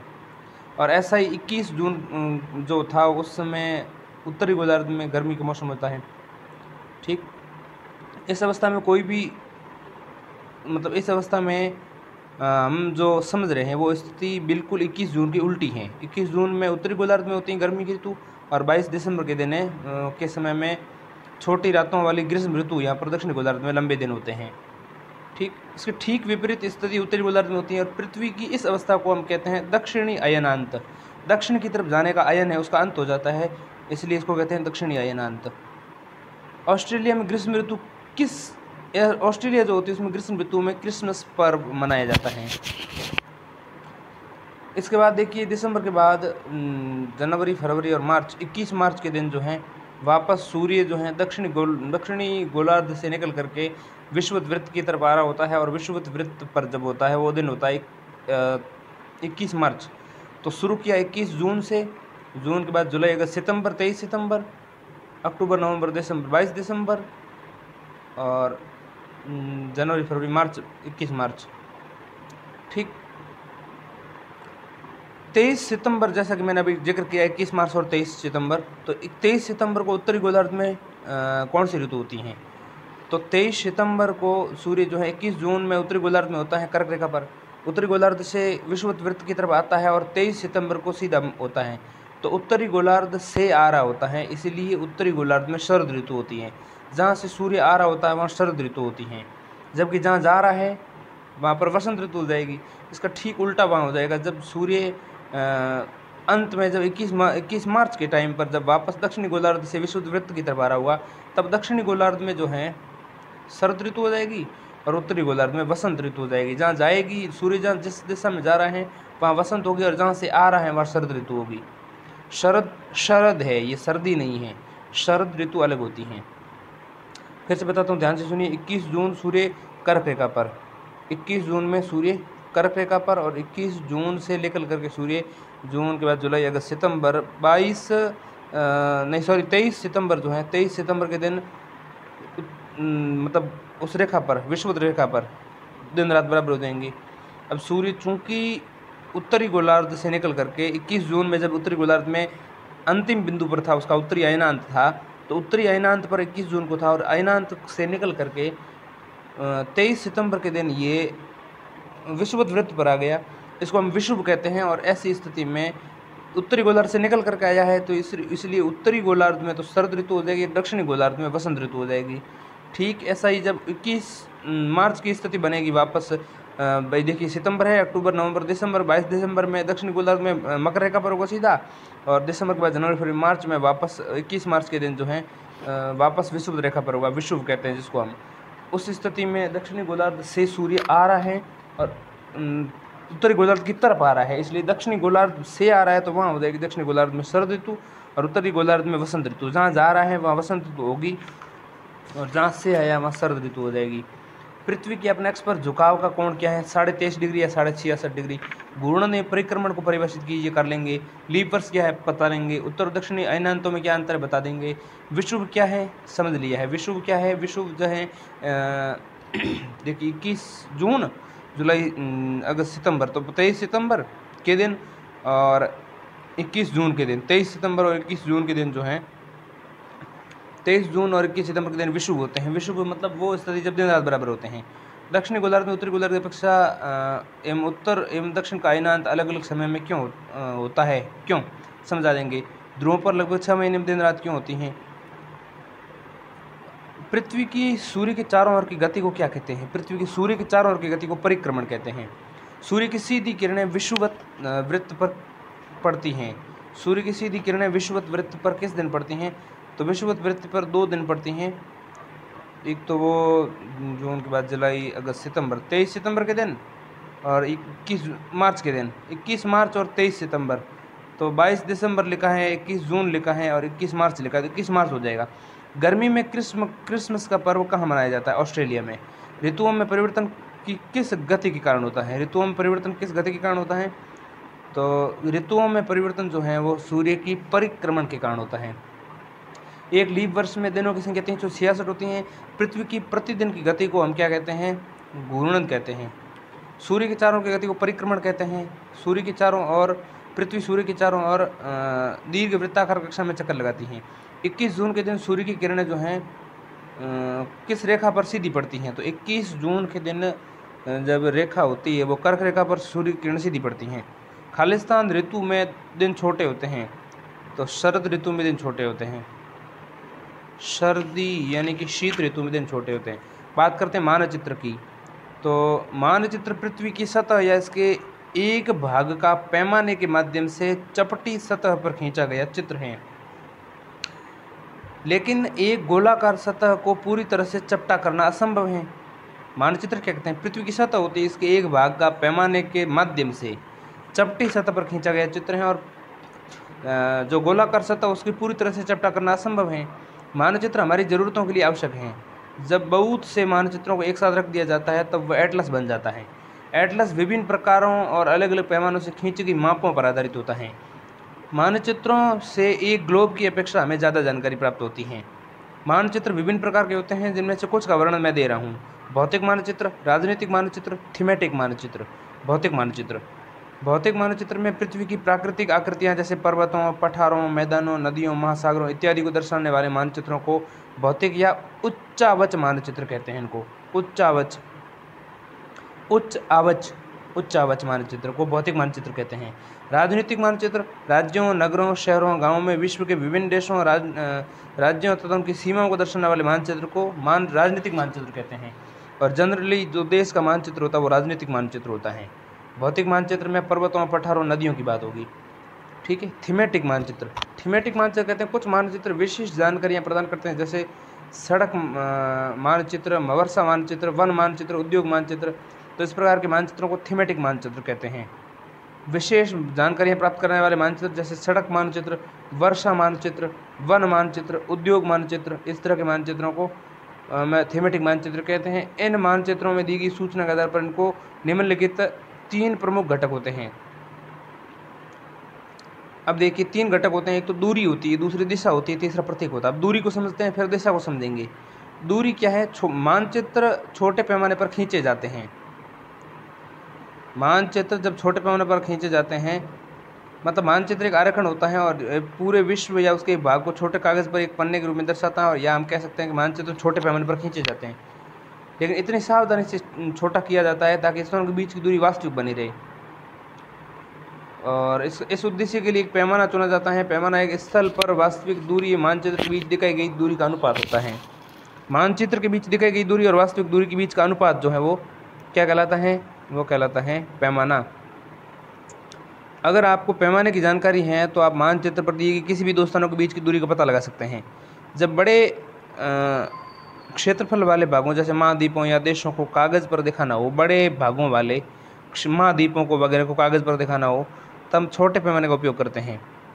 ठीक, मान लो कि 500 किलोमीटर को हमें 5 सेंटीमीटर में दिखाना है। मान लो इतनी दूरी, बड़ी दूरी को हम 5 सेंटीमीटर में दिखा रहे हैं, तो 1 सेंटीमीटर में 100 किलोमीटर हो गए। तो इस छोटे पैमाने के यूज़ करने के कारण इसको हम कहते हैं छोटे पैमाने वाले मानचित्र। जब एक छोटे क्षेत्र वाले भाग को आपके गांव या शहर को कागज़ पर दिखाना हो तो हम बड़े पैमाने का उपयोग करते हैं। ठीक, स्थल पर जैसे मान लो 500 मीटर में 5 सेंटीमीटर, तो 1 मीटर में 100 मीटर हुआ। तो जब बड़े मानचित्र पैमाने का उपयोग करेंगे तो इस प्रकार मानचित्र को बड़े पैमाने वाला मानचित्र कहते हैं। बड़े पैमाने वाले मानचित्र छोटे पैमाने वाले मानचित्र की अपेक्षा अधिक जानकारी प्रदान करते हैं। तो बड़े वाले तो ज़्यादा ही करेंगे, सीधी बात है। 4 मुख्य दिशाओं, अब दूसरे घटक की बात करें तो दिशा की, तो 4 मुख्य दिशाओं को हम कहते हैं प्रधान दिग बिंदु। और भी प्रधान दिग बिंदु कौन से हैं? पूर्व, पश्चिम, उत्तर, दक्षिण। इनके बीच की दिशाएं आपको पता ही हैं। हम दिक् सूचक की सहायता से किसी स्थान का पता लगा सकते हैं। ये एक ऐसा यंत्र है, इसकी सहायता से मुख्य दिशाओं का पता लगाया जाता है। मुख्य दिशा मतलब उत्तर दक्षिण दिशा का। चुंबकीय सुई होती है जो उत्तर दक्षिण दिशा में रहती हैं। किसी भी मानचित्र का तीसरा प्रमुख घटक होता है प्रतीक। पहली दूरी, दूसरी दिशा, तीसरा प्रतीक। किसी भी मानचित्र पर वास्तविक आकार व प्रकार की विभिन्न आकृतियाँ जैसे भवनों, सड़कों, पुलों, वृक्षों, रेल की पटरियों आदि कुएं को दिखाना संभव नहीं है। तो ऐसी स्थिति में वे विभिन्न अक्षरों, छायाओं, रंगों, चित्रों और रेखाओं का उपयोग करके प्रतीक के रूप में हम दर्शाते हैं। और मानचित्रों की विश्वव्यापी भाषा होती है जिसे सभी आसानी से समझ सकते हैं। इन प्रतीकों का उपयोग के संबंध में एक अंतर्राष्ट्रीय सहमति है और ये कहलाते हैं रूढ़ प्रतीक। विभिन्न रंगों का उपयोग इसी उद्देश्य से किया जाता है। सामान्यतः नीले रंग का उपयोग जलाशयों के लिए, भूरे रंग का प्रयोग पर्वतों के लिए, पीले रंग का प्रयोग पठारों के लिए, हरे रंग का प्रयोग मैदानों के लिए किया जाता है। अब हम समझते हैं रेखा चित्र। रेखा चित्र एक आरेखन है जो पैमाने पर आधारित न होकर याददाश्त और स्थानीय प्रेक्षण पर आधारित होता है। कभी कभी किसी क्षेत्र के एक कच्चे आरेखन की आवश्यकता होती है। रेखा चित्र क्या होता है? पैमाने पर आधारित न होकर याददाश्त पर आधारित होता है। इसको हम कहते हैं रेखा चित्र। ठीक है, रेखा चित्र और ये खाका होता है। मैं 2 परिभाषा बताऊँ, देखिए। याददाश्त पर आधारित हो, कभी कभी किसी क्षेत्र के कच्चे आरेखन की आवश्यकता होती है और वहाँ के एक स्थान को दूसरे स्थान के सापेक्ष दिखाने के लिए करते हैं ऐसा हम। मान लीजिए कि आप अपने मित्र को घर बताना चाहते हैं, उसको वो आपको घर आना चाहता है, उसको पता नहीं है, आपको पता है, आप कच्चा आरेखन बना सकते हैं। तो इस प्रकार कच्चे आरेख को बिना पैमाने की सहायता से खींचा जाता है, इसलिए इसको कहते हैं रेखा चित्र मानचित्र। रेखा चित्र मानचित्र। अब हम समझते हैं खाका। एक छोटे क्षेत्र का बड़े पैमाने पर खींचा गया रेखा चित्र खाका कहलाता है। वो भी एक रेखा चित्र है बिना पैमाने पर, लेकिन एक छोटे क्षेत्र का बड़े पैमाने पर खींचा गया जो रेखा चित्र है वो खाका कहलाता है। बड़े पैमाने वाले मानचित्र से हमें विभिन्न जानकारियाँ प्राप्त होती हैं, लेकिन कुछ ऐसी चीज़ें हैं जिन्हें कभी कभी जानना चाहते हैं, जैसे कमरे की लंबाई, चौड़ाई, जिसे मानचित्र में नहीं दिखाया जा सकता। उस समय हम लोग बड़े पैमाने वाले रेखा चित्र यानी खाके को खींच लेते हैं। खाका। मानचित्र के 3 घटक, तो 3 घटक प्रमुख कौन कौन से हैं? दूरी, दिशा और प्रतीक। ठीक। प्रधान दिग बिंदु, 4 दिशाएं। मानचित्र के पैमाने से आप क्या समझते हैं? पैमाने का मतलब है कि मानचित्र पर मतलब पैमाने पर दिखाया गया पैमाना जो होता है वास्तविक स्थानों के बीच की दूरी और पैमाने पर मतलब मानचित्र में खींचे गए पैमाने के बीच का एक अनुपात है। उनके बीच की दूरी का एक अनुपात होता है, वो होता है पैमाना। ग्लोब की अपेक्षा मानचित्र अधिक सहायक क्यों होते हैं? ग्लोब जो हैं वो पूरी पृथ्वी का एक छोटा पैमाना दिखाया जाता है। पैमाने पर जो है किसी एक क्षेत्र के किसी विशिष्ट भाग को हम समतल सतह पर बड़े पैमाने के साथ दिखा सकते हैं, इसलिए ज़रूरी है। खाका और मानचित्र में क्या अंतर है? मानचित्र पैमाने के साथ खींचा जाता है और खाका बिना पैमाने के साथ। कौन सा मानचित्र विस्तृत जानकारी प्रदान करता है? कौन सा मानचित्र विस्तृत जानकारी प्रदान करता है उसको हम कहते हैं मानचित्र को विस्तृत जानकारी प्रदान करने वाला मानचित्र तो है। देखिए, मानचित्र 3 प्रकार के हैं: भौतिक मानचित्र, राजनीतिक मानचित्र और थीमेटिक मानचित्र। और तीनों प्रकार के मानचित्र जानकारियाँ देते हैं अलग अलग, लेकिन कौन सा मानचित्र विशिष्ट जानकारी प्रदान करता है इसका उत्तर मैं नहीं बता पा रहा हूँ। कौन सा मानचित्र विस्तृत जानकारी प्रदान करता है? प्रतीक किस प्रकार मानचित्रों के अध्ययन में सहायक होते हैं? तो प्रतीक सहायक होते हैं। सही उत्तर चिन्हित कीजिए। सही उत्तर देखिए, वृक्षों के वितरण को दर्शाने वाला मानचित्र। वृक्षों के वितरण को दर्शाने वाला मानचित्र को हम कहते हैं थीमेटिक मानचित्र। क्यों? क्योंकि भौतिक मानचित्र में केवल पठारों, पर्वतों और इस तरह की चीज़ों का उपयोग किया जाता है। ठीक, किस तरह का? पर्वतों, पठारों, मैदानों और नदियों और महासागरों का। पर्वत, पठार, मैदान, नदी, महासागर। लेकिन थीमेटिक मानचित्र में हम क्या दिखाएंगे? सड़क, वर्षा, वन, उद्योग, सारे। ठीक, तो वृक्षों को दिखाने वाला मानचित्र थीमेटिक मानचित्र है। नीले रंग का इस्तेमाल किसे दिखाने में किया जाता है? जलाशयों को। दिक्सूचक का उपयोग किस लिए किया जाता है? दिशा पता करने के लिए। मुख्य दिशाएं दो हैं, वो उत्तर दक्षिण, उसको पता करने के लिए। पैमाना आवश्यक है मानचित्र के लिए, रेखा चित्र के लिए, प्रतीकों के लिए। तो पैमाना आवश्यक है मानचित्र के लिए, रेखा चित्र के लिए जरूर नहीं है, और प्रतीकों के लिए बिल्कुल नहीं है। अब हम समझते हैं पृथ्वी के प्रमुख परिमंडल। जीवन के लिए आवश्यक तत्व भूमि, जल, हवा मौजूद हैं पृथ्वी पर। पृथ्वी का ठोस भाग जिस पर हम रहते हैं उसे भूमंडल कहते हैं। गैस की परतें जिस हमारे पृथ्वी के चारों ओर है वायुमंडल कहलाता है, जिसमें ऑक्सीजन, नाइट्रोजन, कार्बन डाइऑक्साइड, दूसरी गैसें पाई जाती हैं। पृथ्वी के बड़े भाग पर जल पाया जाता है, जिसे जलमंडल कहते हैं। जलमंडल में जल की सभी अवस्थाएं जैसे ठोस, बर्फ, मतलब बर्फ, जल और वायु सभी सम्मिलित हैं। जीवमंडल एक सीमित क्षेत्र है जहाँ स्थान, जल और हवा एक साथ मिलते हैं, उसको जीवमंडल कहते हैं। ठीक है, अब देखिए एक शब्द बताता हूँ मैं ग्रीक भाषा का, लीथास। तो लीथास का मतलब होता है पत्थर। एटमास का अर्थ होता है वाष्प, एटमास। और यूडर का अर्थ होता है जल। ठीक, तो लीथास का मतलब पत्थर, ग्रीक भाषा के शब्द हैं। एटमास का मतलब वाष्प, और यूडर का मतलब हुआ जल। तो बायोस का अर्थ हुआ जीवन। तो इस प्रकार इनके नाम पड़ जाते हैं अलग अलग। स्थल मंडल को हम कहते हैं लिथोस्फेयर। ठीक, वायुमंडल को कहते हैं एटमॉस्फेयर। ठीक, और जल को कहते हैं यूड्रोस्फेयर। यूड्रोस्फेयर कहेंगे क्या जलमंडल को, और वायुमंडल को कहते हैं बायोस्फेयर। मतलब जीवमंडल को बायोस्फीयर कह देंगे, और मतलब भूमंडल को लिथोस्फीयर कह देंगे, और वायुमंडल को एटमॉस्फेयर कह देंगे। बात करते हैं भूमंडल की। तो पृथ्वी की ठोस भाग को भूमंडल कहते हैं। ये भूपर्पट्टी की चट्टानों और मिट्टी की पतले परतों का बना होता है, जिसमें जीवन के लिए पोषक तत्व पाए जाते हैं। पृथ्वी की सतह दो मुख्य भागों में बांटा जा सकता है। बड़े स्थलीय भूभागों को महाद्वीपों के नाम से जाना जाता है, और बड़े जलाशयों को महासागरीय बेसिन के नाम से जाना जाता है। बड़े भूभागों को महाद्वीप और बड़े जलाशयों को महासागरीय बेसिन। विश्व के सभी महासागर आपस में एक दूसरे से जुड़े हुए हैं। सभी स्थलीय भूभाग एक दूसरे को आपस में जुड़े हुए हैं। स्थलीय जल का तल जो है सभी जगह समान होता है। समुद्री जल का तल है वो सभी जगह समान होता है, और स्थल की ऊंचाई को समुद्र से नापा जाता है। जैसे हम शून्य मापते हैं, शून्य तल से शुरू करते हैं, समुद्र तल से। विश्व का सबसे ऊंचा शिखर जो है माउंट एवरेस्ट है, समुद्र तल से 8,848 मीटर ऊंचा है। विश्व का सबसे गहरा प्रशांत महासागर का मैरियाना गर्त है, जिसकी गहराई 11,022 मीटर है, यानी 11 किलोमीटर और 22 मीटर है। न्यूजीलैंड के एडमंड हिलेरी, भारत के तेनजिंग नोर्गे शेरपा 29 मई 1953 को पृथ्वी के सबसे ऊंचे शिखर माउंट एवरेस्ट पर पहुंचने वाले पहले व्यक्ति थे। तो भारत के पहले कौन थे? तेनजिंग नोर्गे शेरपा।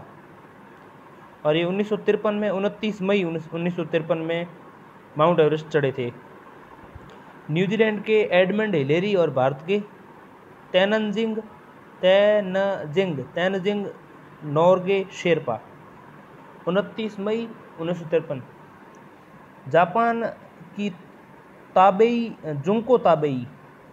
जुंको ताबेई विश्व की पहली महिला थी, जो 16 मई 1975 को एवरेस्ट पर कदम रखा। और बचेंद्री पाल जो है भारत की पहली महिला थी, जिसने 1984 में 23 मई 1984 को एवरेस्ट पर अपना कदम रखा। देखिए ये सारे डेट जो है मई में ही है, ये बात ध्यान रखिएगा। जैसे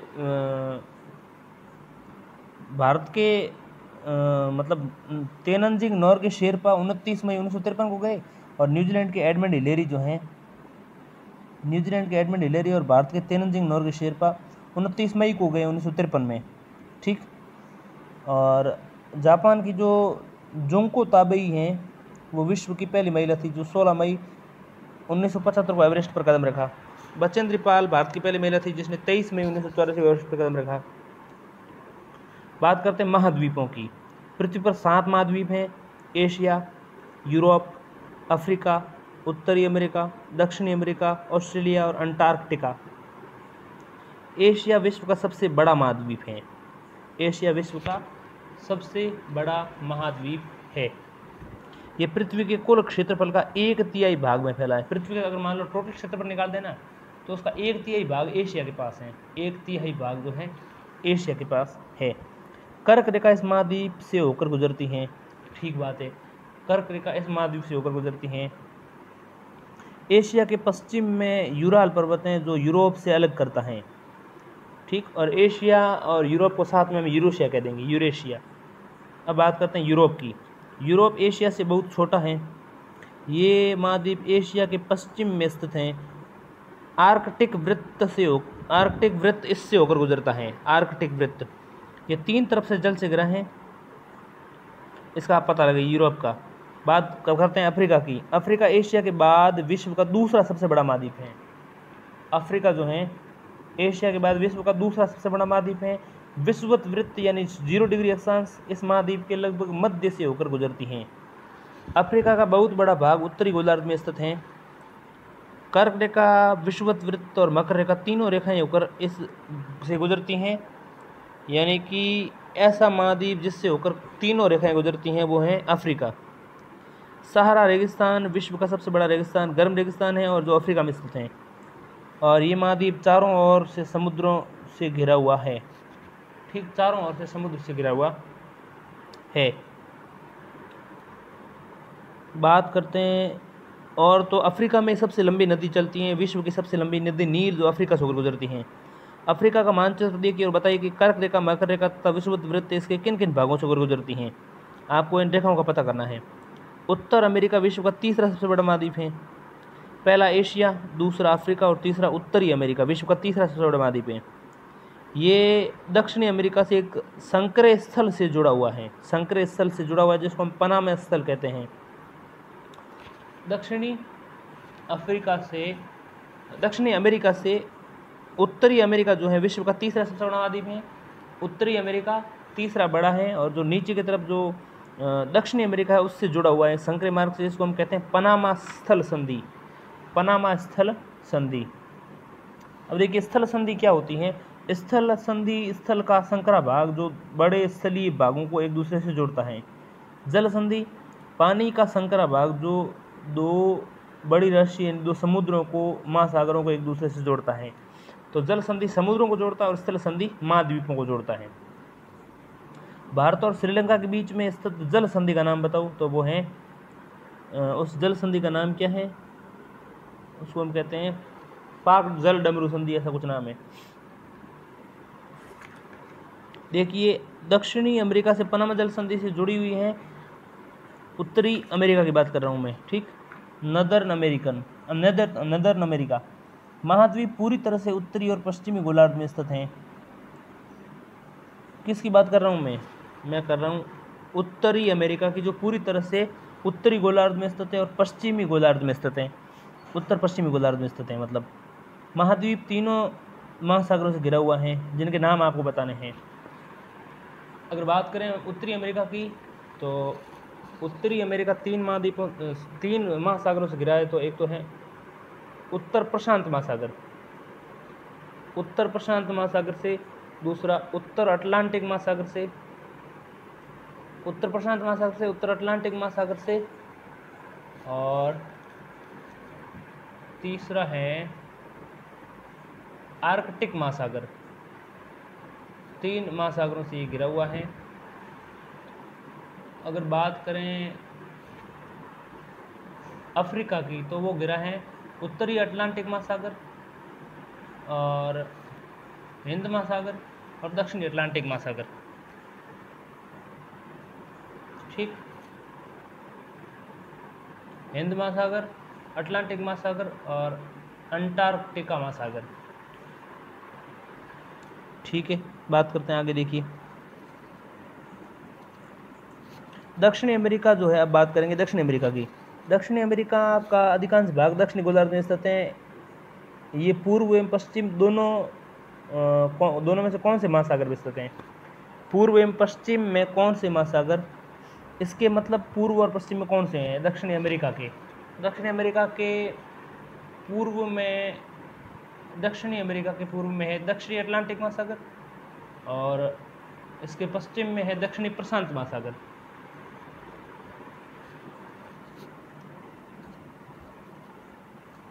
ठीक है, अब हम बात करते हैं विश्व की सबसे लंबी पर्वत श्रृंखला एंडीज के नाम। तो हम दक्षिणी अमेरिका जो है, दक्षिणी अमेरिका में विश्व की सबसे लंबी पर्वत श्रृंखला पाई जाती है जिसको हम एंडीज कहते हैं, दक्षिणी अमेरिका में। ठीक, दक्षिणी अमेरिका में विश्व की सबसे बड़ी नदी अमेजन बहती है। विश्व की सबसे बड़ी नदी अमेजन जो है दक्षिण अमेरिका में बहती है। विश्व की सबसे लंबी पर्वत श्रृंखला दक्षिण अमेरिका में है। ठीक है, और विश्व की सबसे लंबी नदी है वो नील है, वो आपके अफ्रीका में बह रही थी। सबसे बड़ी नदी और लंबी नदी में डिफरेंस है, ध्यान रखिएगा। सबसे लंबी नदी नील, सबसे बड़ी नदी अमेजन। बात करते हैं अगले महाद्वीप की, तो वो है ऑस्ट्रेलिया। ऑस्ट्रेलिया विश्व का छोटा महाद्वीप है, सबसे छोटा महाद्वीप, जो पूरी तरह से दक्षिण गोलार्ध में स्थित है और ये चारों ओर से समुद्र महासागरों से घिरा हुआ है। इसे द्वीपीय महाद्वीप भी कहा जाता है।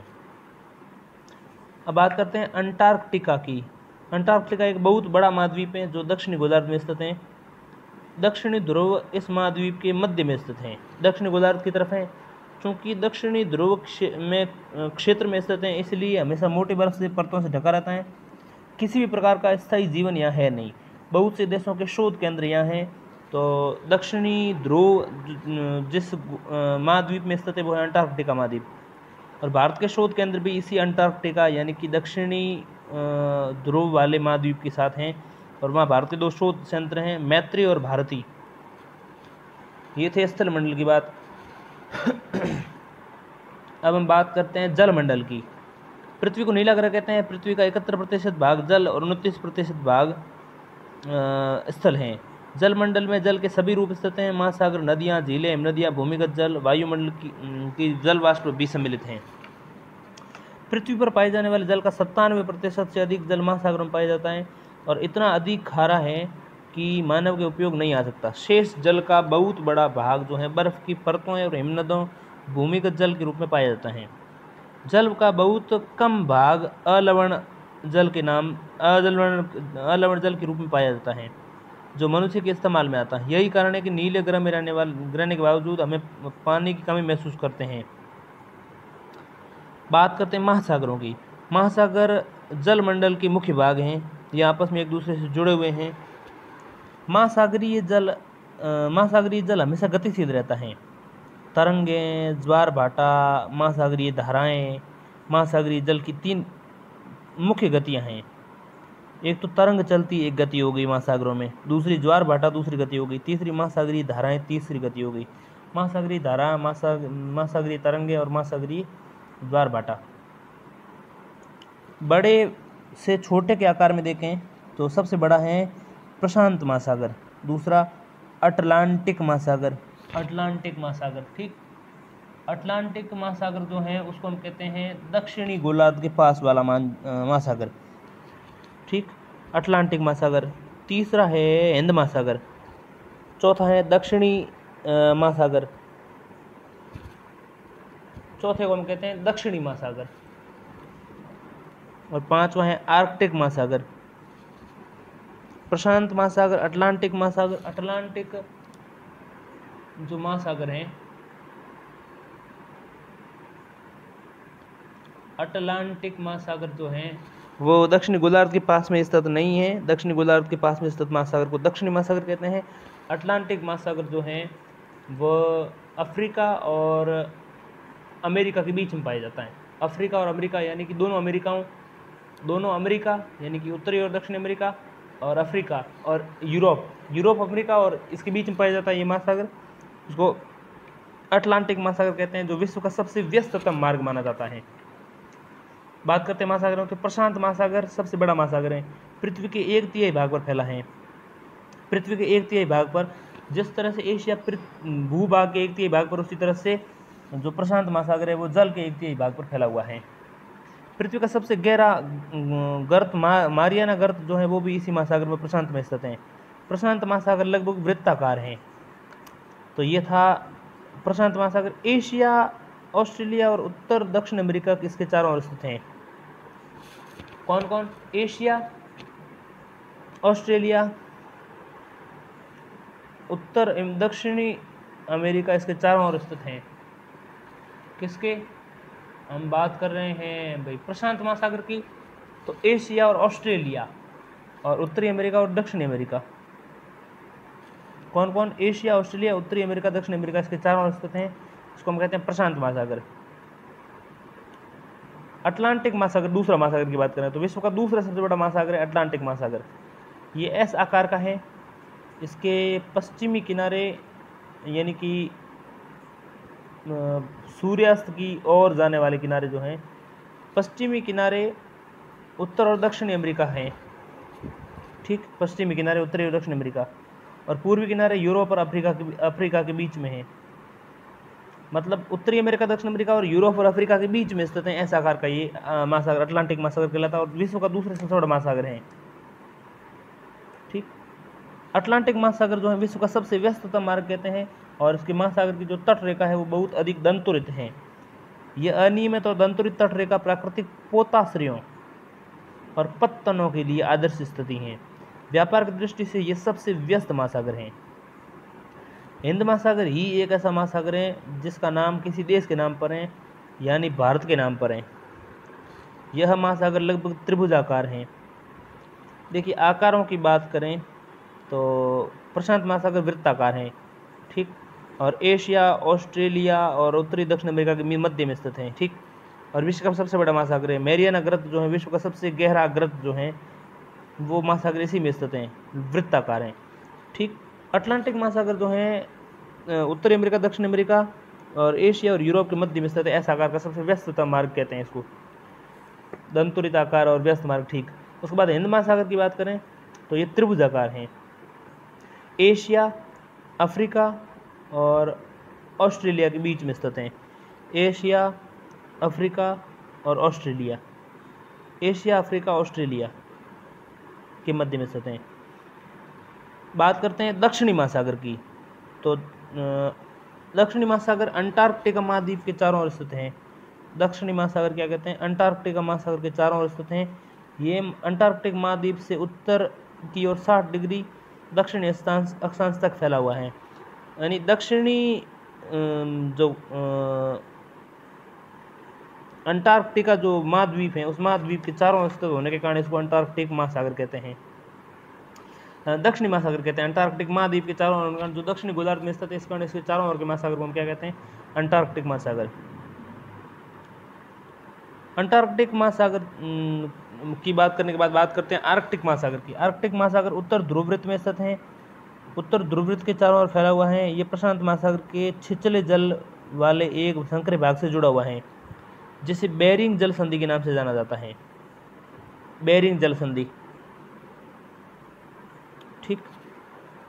आर्कटिक महासागर उत्तर ध्रुववृत्त में स्थित है और उत्तर ध्रुव के चारों ओर फैला हुआ है। ये प्रशांत महासागर के छिछले वाले जल से एक संकरे भाग से जुड़ा हुआ है जिसे बेरिंग जल संधि के नाम से जाना जाता है। यह उत्तर अमेरिका के उत्तरी तटों और यूरेशिया से घिरा हुआ है। बात करते हैं वायुमंडल की, तो हमारी पृथ्वी के चारों ओर गैस की एक परत बनी हुई जिसे हम वायुमंडल कहते हैं। वायु की पतली परत जो है वह ग्रह का महत्वपूर्ण और अटूट भाग है, इस ग्रह का यानी पृथ्वी का।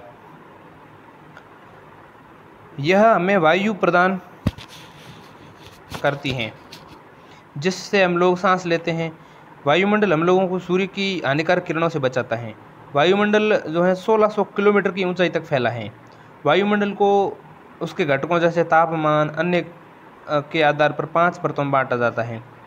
ये 5 परतें हैं: क्षोभ मंडल पहली परत, फिर दूसरी परत समताप मंडल, तीसरी मध्य मंडल, चौथी आयन मंडल, पांचवी बहिर्मंडल। क्षोभ मंडल, समताप मंडल, मध्य मंडल, आयन मंडल, बहिर्मंडल। वायुमंडल मुख्यतः ऑक्सीजन और नाइट्रोजन का बना होता है जो साफ एवं शुष्क हवा का 99% भाग है। आयतन के अनुसार नाइट्रोजन 78%, ऑक्सीजन 21% और दूसरी गैसें 1% हैं। ऑक्सीजन सांस लेने के लिए आवश्यक है, नाइट्रोजन प्राणियों की वृद्धि के लिए आवश्यक है और कार्बन डाइऑक्साइड यद्यपि बहुत कम मात्रा में है लेकिन पृथ्वी को द्वारा छोड़ी गई ऊष्मा को अवशोषित करती हैं और पृथ्वी को गर्म रखने में आवश्यक हैं।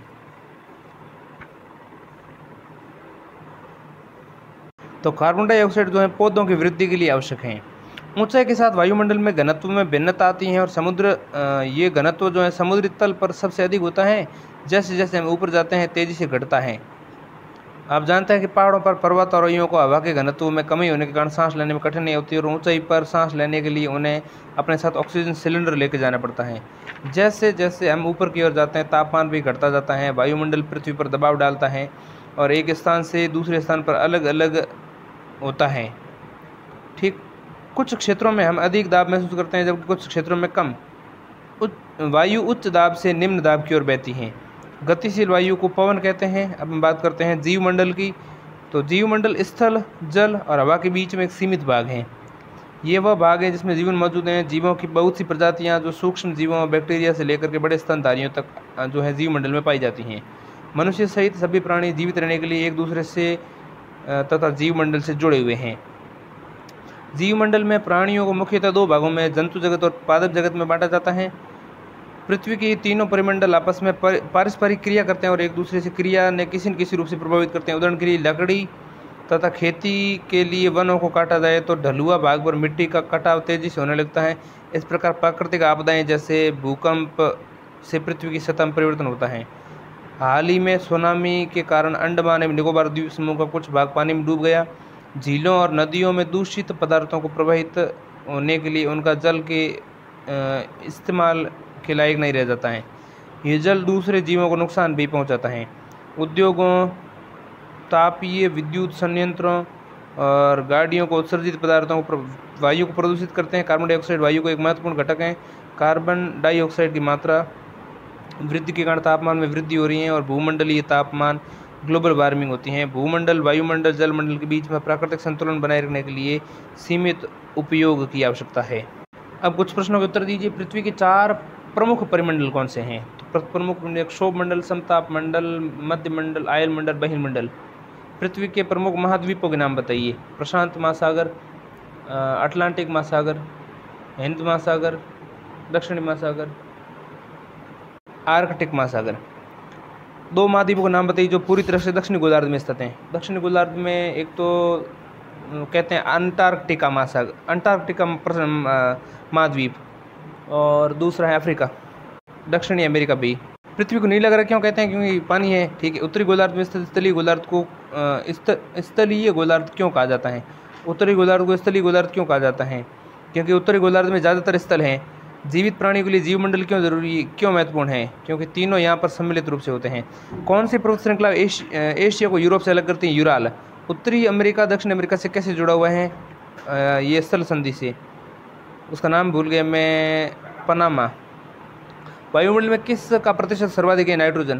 पृथ्वी का कौन सा भाग ठोस चट्टानों का बना हुआ है? तो स्थल मंडल। पृथ्वी का सबसे बड़ा महाद्वीप कौन सा है? एशिया। खालिस्तान भरें। पृथ्वी का सबसे गहरा भाग प्रशांत महासागर में मैरियाना गर्त हैं। खालिस्तान महासागर का नाम है जो देश के नाम पर रखा गया, हिंद महासागर। खालिस्तान स्थल, जल, हवा का सम्मिलित भाग जीवन के लिए जरूरी है। जीवमंडल। यूरोप और एशिया महाद्वीप खालिस्तान को एक दूसरे से अलग करते हैं। यूरोप और एशिया को एक साथ यूरेशिया कहा जाता है। पृथ्वी पर सबसे ऊंचा पर्वत जो है एशिया में स्थित है। एशिया का सबसे ऊंची पर्वत श्रृंखला जो है उसका नाम है माउंट एवरेस्ट। बात करते हैं भारत देश की। तो भारत एक बहुत भौगोलिक विस्तार वाला देश है। उत्तर में हिमालय के ऊंचे शिखरों से घिरा है, पश्चिम में अरब सागर से और पूर्व में बंगाल की खाड़ी और दक्षिण में हिंद महासागर और भारतीय प्रायद्वीप के तटों पर लहराते हैं। बंगाल की खाड़ी, हिंद महासागर, अरब सागर, हिंद महासागर, बंगाल की खाड़ी और हिमालय। भारत का क्षेत्रफल 32.8 लाख वर्ग किलोमीटर हैं। 32,84,263 वर्ग किलोमीटर ऐसा कुछ हैं। उत्तर में लद्दाख से लेकर दक्षिण में कन्याकुमारी तक इसका विस्तार 3214 किलोमीटर है और पूर्व में अरुणाचल प्रदेश से पश्चिम में कच्छ तक इसका विस्तार 2933 किलोमीटर है। ऊंचे ऊंचे पर्वत, भारतीय महामरुस्थल और उत्तरी मैदान, असमान पठारी सतह, तटीय भाग एवं द्वीप समूह स्थल रूपों की विभिन्नता को दर्शाते हैं। यहाँ जलवायु, वनस्पति, वन्य जीवों के साथ भाषा एवं संस्कृति में भी बहुत भिन्नता है। इस भिन्नता में भी हम एकता को पाते हैं जो हमारी परंपराओं में दिखती हैं। यही कारण है कि हम राष्ट्र में बंधे हुए हैं। वर्ष 2011 में भारत की आबादी 120 करोड़ से अधिक हो चुकी है। चीन के बाद विश्व का दूसरा सबसे अधिक जनसंख्या वाला देश है। 2011 के अनुसार स्थिति, भारत उत्तरी गोलार्ध में स्थित है। कर्क रेखा 23.5 डिग्री उत्तरी जो है देश की लगभग मध्य से होकर गुजरती है। दक्षिण से उत्तर की ओर भारत की भूमि का विस्तार देखें तो दक्षिण से उत्तर की ओर आते हैं तो यानी कि मतलब विषुवत वृत्त से ऊपर की तरफ जाते हैं तो विषुवत वृत्त शून्य उसके ऊपर से धीरे धीरे जाते हैं तो 8 डिग्री और 4 मिनट उत्तरी अक्षांश, 8 डिग्री 4 मिनट उत्तरी अक्षांश से 37 डिग्री 6 मिनट उत्तरी अक्षांश तक जो है भारत स्थित हैं। इसके अलावा अगर हम ग्रीनविच रेखा जो शून्य याम्योत्तर जो है 0 या याम्योत्तर, उस याम्योत्तर से अगर पूर्व की तरफ से आए, पश्चिम से लेकर के पूर्व तक आए तो भारत का विस्तार पश्चिम से लेकर के पूर्व तक 68 डिग्री 7 मिनट पूर्व से लेकर के 97 डिग्री 25 मिनट पूर्व में है और 68 डिग्री 7 मिनट पूर्व से 97 डिग्री 25 मिनट पूर्व के बीच में ही है 82.5 डिग्री पूर्व देशांतर। अगर हम विश्व को पूर्ववर्ती और पश्चिम गोलार्धों में बांटते हैं तो भारत की स्थिति किस गोलार्ध में होगी, तो वो होगी उत्तर पूर्वी गोलार्ध में। बहुत बड़े देशांतरी विस्तार लगभग 29 डिग्री के कारण दो छोर पर स्थित स्थानों के स्थानीय समय में बहुत अधिक अंतर हो सकता है। 29 डिग्री का अंतर है। इस तरह की दूरी पर स्थित दो स्थानों के बीच का समय जो है अंतर लगभग 2 घंटे का होता है। एक देशांतर में 4 मिनट होते हैं तो 30 में कितना हो जाएगा, 120 मिनट। 120 मिनट मतलब 2 घंटे। पश्चिम में गुजरात की अपेक्षा अरुणाचल प्रदेश में सूर्योदय लगभग 2 घंटे पहले होता है। अब 82.5 डिग्री जो है स्थानीय समय को मानक का भारत का मानक समय माना जाता है। इस याम्योत्तर को भारत का मानक याम्योत्तर भी कहते हैं। भारत के पड़ोसी देशों की बात करूं तो भारत के पड़ोसी देश हैं पाकिस्तान, पाकिस्तान के बाद अफ़गानिस्तान, अफ़गानिस्तान के बाद चीन, फिर नेपाल, फिर भूटान, फिर बांग्लादेश, नहीं भूटान, फिर म्यांमार और फिर बांग्लादेश। तो ये स्थलीय 7 देश हो गए, पाकिस्तान, अफ़गानिस्तान, चीन, नेपाल, भूटान, म्यांमार, बांग्लादेश। ठीक, तो ये पड़ोसी देश हो गए। दक्षिण में समुद्र में स्थित द्वीप जो है श्रीलंका और मालदीव हमारे पड़ोसी देश हैं। समुद्री देश, समुद्री सीमाएं देखें तो पाक जल संधि भारत को श्रीलंका से अलग करती हैं। ठीक, इसको हम राम सेतु भी कहते हैं। इसका नाम कुछ और भी है यार, ऐसा कुछ नाम है, इंग्लिश किसी व्यक्ति ने रखा था। ठीक है, अब बात करते हैं राजनीतिक प्रशासनिक विभाजन की। तो भारत एक विशाल देश है, 28 राज्यों 8 केंद्र शासित प्रदेशों में विभाजित हैं। भारत में अगर हम हिमालय की और पर्वत श्रृंखलाओं की बात करें और नदियों की बात करें तो भारत के उत्तरी और दक्षिणी भारत को 2 भागों में बांट सकते हैं। तो भारत के लगभग गुजरात से लेकर के राजस्थान, दिल्ली, हरियाणा, दिल्ली, इस तरह के भाग तक फैली जो श्रृंखला है उसका नाम है अरावली श्रेणी। ठीक, उत्तर में जो हमारा एक सुरक्षा कवच है वो है हिमालय। फिर हिमालय के बाद में है शिवालिक श्रेणी। ठीक, और उत्तरी मैदान जो है उसके बाद फिर अगर दक्षिण में हम पर्वत श्रृंखलाएँ देखें तो पूर्वी घाट जो है एक पर्वत श्रृंखला है। ठीक, पूर्व की ओर। और दक्षिण में देखें अगर मान लो दक्षिणी भारत में दक्षिणी भारत में उत्तर और पश्चिम की बात कर रहा हूँ तो पूर्व में जो है दक्षिणी भारत जो है उसमें पूर्व और पश्चिम की बात कर रहा हूँ। दक्षिणी भारत में पूर्वी वाले भाग को पूर्वी पठार और पश्चिमी वाले भाग को पश्चिमी क्या कहते हैं, दक्षिण का पठार। तो पठार जो हैं वो आपके दक्षिण भारत में स्थित हैं। पूर्वी पठार, पूर्वी घाट कहते हैं इसको, पूर्वी घाट जो है, उसके बाद पश्चिमी घाट। पूर्वी घाट और पश्चिमी घाट बात करें अगर नदियों की तो नदियाँ बहुत सारी हैं, मतलब यमुना, गंगा, ब्रह्मपुत्र, गोदावरी, महानदी, कृष्णा, कावेरी, सिंधु, ये नदियाँ इसके प्रमुख हैं। अब बात करते हैं भौतिक विभाजन की। भारत में पाई जाने वाली भौतिक आकृतियाँ विभिन्न प्रकार की हैं। पर्वत, पठार, मैदान, तट, द्वीप समूह। उत्तर में बर्फ से ढका हिमालय संतरी का कार्य करता है। ठीक, हिमालय पर्वत को 3 समानांतर श्रृंखलाओं में बांटा जाता है। सबसे उत्तर में स्थित श्रृंखला को वृहद हिमालय या हिमाद्री कहते हैं, हिमाद्री। इस पर्वत श्रृंखला में विश्व की सबसे ऊंची शिखर है माउंट एवरेस्ट। फिर मध्य हिमालय जिसको हम हिमाचल कहते हैं, वृहद हिमालय जिसको हम हिमाद्री कहते हैं, हिमाद्री, हिमाचल और शिवालिक। हिमाद्री, हिमाचल और शिवालिक। शिवालिक सबसे दक्षिण में स्थित श्रृंखला है हिमालय की। हिमालय के दक्षिण में भारत का उत्तरी मैदान स्थित है। फिर इसके बाद में ये मैदान समतल एवं सपाट है। सिंधु, गंगा, ब्रह्मपुत्र और इसकी सहायक नदियों के लिए जलोढ़ निक्षेपों से बने हुए हैं और नदियों के लिए ये मैदान कृषि के लिए उपजाऊ भूमि प्रदान करते हैं। भारत के पश्चिमी भाग में भारतीय मरुस्थल हैं। ये शुष्क और गर्म रेतीला हैं। वनस्पति की मात्रा बहुत कम है। उत्तरी मैदानों के दक्षिण में प्रायद्वीपीय पठार हैं। इसकी आकृति त्रिभुजाकार है, प्रायद्वीपीय पठारों की। ठीक, इसकी आकृति त्रिभुजाकार है और इसकी धरातल काफ़ी ऊंचा नीचा है। इसकी सतह में बहुत सी पहाड़ी श्रृंखलाएं और घाटियाँ स्थित हैं। इसके उत्तर पश्चिम में अरावली श्रृंखला स्थित हैं। उत्तर पश्चिम यानी कि उत्तर और पश्चिम के मध्य अरावली। और विश्व की सबसे पुरानी पर्वत श्रृंखला है विंध्य एवं सतपुड़ा भी महत्वपूर्ण श्रृंखलाएं हैं। ये श्रृंखलाएं जो हैं भारत के मध्य में स्थित हैं और इन श्रृंखलाओं से विंध्य और सतपुड़ा की श्रृंखलाओं से नर्मदा और तापी नदी बहती हैं। पश्चिम की तरफ बहने वाली नदियां हैं अरब सागर में मिलती हैं। इस पठार के पश्चिमी घाट का एक विस्तार है जो पूर्वी घाट के बीच में टूटा हुआ और असमान है। देखिए मैं बताऊं, देखिए अरब सागर में गिरने इसके बाद पठार के पश्चिम में इस पठार के पश्चिम में स्थित पश्चिमी घाट या इसको कहते हैं सह्याद्री और पूर्व में पूर्वी घाट स्थित हैं। पश्चिमी घाट को सह्याद्री भी कहते हैं। पश्चिमी घाट का विस्तार एक समान रूप में है। ठीक, पूर्वी घाट टूटा हुआ है। इन पठारों के लिए कोयला, खनिज, लौह की प्रचुरता यहाँ है। पश्चिमी घाट के पश्चिम में स्थित पूर्वी घाट के पूर्व में तटीय मैदान स्थित हैं और पश्चिमी तटीय मैदान काफ़ी संकरे हैं। पूर्वी तटीय मैदान जो हैं अपेक्षाकृत चौड़े हैं और वहाँ पूर्व की ओर बहने वाली कई नदियाँ हैं। महानदी, गोदावरी और कृष्णा और कावेरी बंगाल की खाड़ी में गिरती हैं।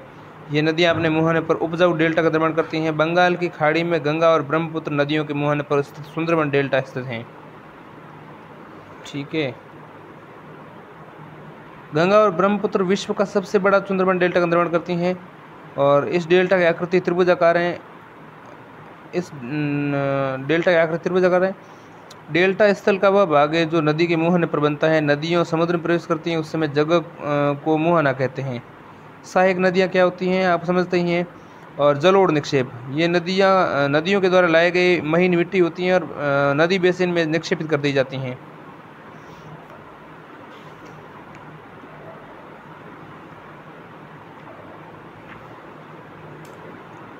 प्रवाल छोटे समुद्री जंतुओं के कंकाल हैं जिन्हें पॉलिप कहा जाता है।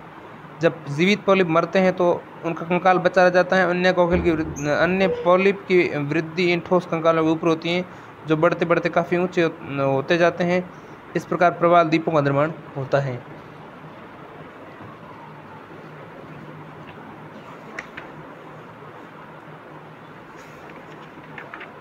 भारत में 2 द्वीप समूह भी हैं। लक्षद्वीप समूह अरब सागर में स्थित हैं और केरल के तट से कुछ दूर पर स्थित प्रवाल द्वीप भी हैं। प्रवाल द्वीप क्या होता है आप समझा अभी। अंडमान एवं निकोबार द्वीप समूह भारत के दक्षिण पूर्व दिशा में बंगाल की खाड़ी में स्थित हैं। निकोबार द्वीप समूह, अंडमान। और कौन सा वर्ष है द्वीप समूह? वर्ष 2004 में सुनामी से प्रभावित हुआ तो अंडमान निकोबार द्वीप समूह मेरे हिसाब से। समाचार पत्रों और लोगों से बातचीत करने के लिए जानकारी प्राप्त कीजिए और समुद्री तट से टकराए गए किसी प्रकार के अन्य तरीकों के विशाल सागरीय तरंगें और भूकंप, समुद्री तल के भूकंप का उत्पन्न जानकारी प्राप्त कीजिए। बिपोरजॉय। निम्नलिखित प्रश्नों का उत्तर दीजिए। भारत को कितने भौगोलिक भागों में बांटा जा सकता है? तो भारत को हम 6 भौगोलिक भागों में बांट सकते हैं। मुख्य तौर पे अगर देखें तो हिमालय, मैदान, रेगिस्तान, पठार,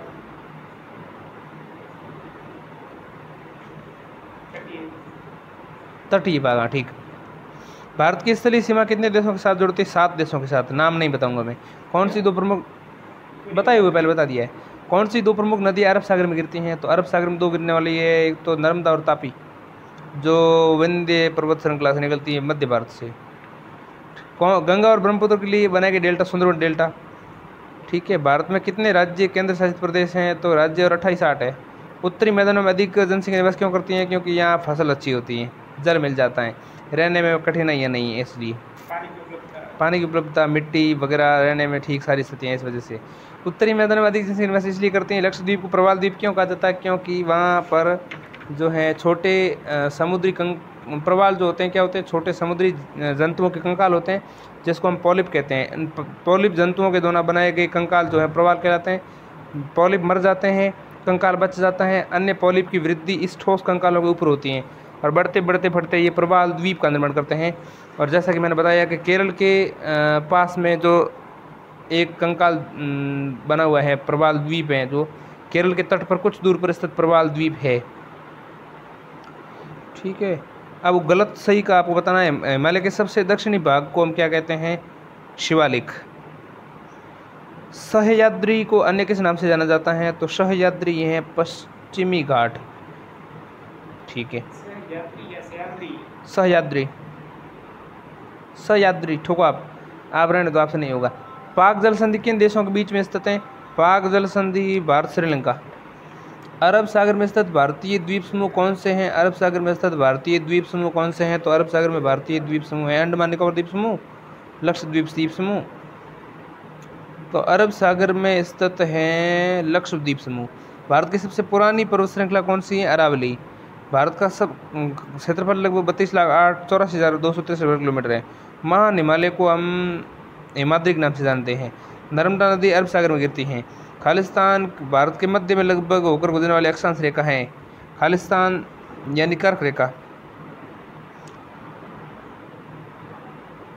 तो ये किताब पूरी हो गई है। अब मैं आपको राजधानी बता देता हूँ। आंध्र प्रदेश की राजधानी हैदराबाद, अरुणाचल प्रदेश की ईटानगर, असम की दिसपुर, बिहार की पटना, छत्तीसगढ़ की रायपुर, गोवा की पणजी, गुजरात की गांधीनगर, हरियाणा की चंडीगढ़, हिमाचल प्रदेश की शिमला, झारखंड की रांची, कर्नाटक की बेंगलुरु, केरल की थिरुवनंतपुरम, मध्य प्रदेश की भोपाल, महाराष्ट्र की मुंबई, मणिपुर की इम्फाल, मेघालय की शिलांग, मिजोरम की आइजोल, नागालैंड की कोहिमा, ओडिशा की भुवनेश्वर, पंजाब की चंडीगढ़, राजस्थान की जयपुर, सिक्किम की गंगटोक, तमिलनाडु की चेन्नई, तेलंगाना की हैदराबाद और उत्तराखंड की देहरादून, उत्तर प्रदेश की लखनऊ, त्रिपुरा की अगरतला, पश्चिम बंगाल की कोलकाता, ये राज्य थे।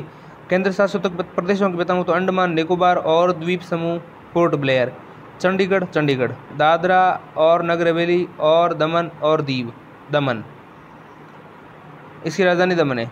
लक्षद्वीप कवरत्ती, पुदुचेरी पुदुचेरी, राष्ट्रीय राजधानी क्षेत्र दिल्ली तो दिल्ली, जम्मू एवं कश्मीर श्रीनगर, लद्दाख लेह।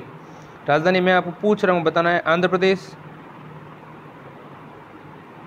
आंध्र प्रदेश की राजधानी हैदराबाद, हैदराबाद। अच्छा, तो हैदराबाद और किसकी राजधानी है? तेलंगाना की, तेलंगाना की हैदराबाद। आंध्र प्रदेश की क्या है? आंध्र प्रदेश की राजधानी अमरावती है। अरुणाचल प्रदेश ईटानगर, असम दिसपुर, बिहार पटना, छत्तीसगढ़ रायपुर, गोवा पणजी, गुजरात गांधीनगर, हरियाणा चंडीगढ़, हिमाचल प्रदेश शिमला, झारखंड रांची, कर्नाटका बेंगलुरु, केरल थिरुवनंतपुरम, मध्य प्रदेश भोपाल, महाराष्ट्र मुंबई, मणिपुर इम्फाल, मेघालय शिलांग, मिजोरम आइजोल, नागालैंड कोहिमा, ओडिशा भुवनेश्वर, पंजाब चंडीगढ़, राजस्थान जयपुर, सिक्किम गंगटोक, तमिलनाडु चेन्नई, तेलंगाना हैदराबाद, उत्तराखंड देहरादून, उत्तर प्रदेश लखनऊ, त्रिपुरा अगरतला, पश्चिम बंगाल कोलकाता। अब बताओ आप, लद्दाख की लेह, जम्मू कश्मीर की श्रीनगर, राष्ट्रीय राजधानी क्षेत्र दिल्ली की दिल्ली, पुदुचेरी की पुदुचेरी, लक्षद्वीप की कवरत्ती, दादरा और नगर हवेली और दमन और दीव की, इन चारों की दमन है। चंडीगढ़ की चंडीगढ़, अंडमान निकोबार की पोर्ट ब्लेयर। इस प्रकार कक्षा 6 की किताब जो है हमने निपटा दी। इसमें 6 अध्याय थे, एक अध्याय इसमें खा गया है, लेकिन जानकारी मुझे नहीं लगता कि इसने कोई खाई होगी। मेरा अनुमान तो ऐसा ही है, बाकी तब क्या कर सकते हैं भाई साहब, कुछ समझ नहीं आ रहा मैनू।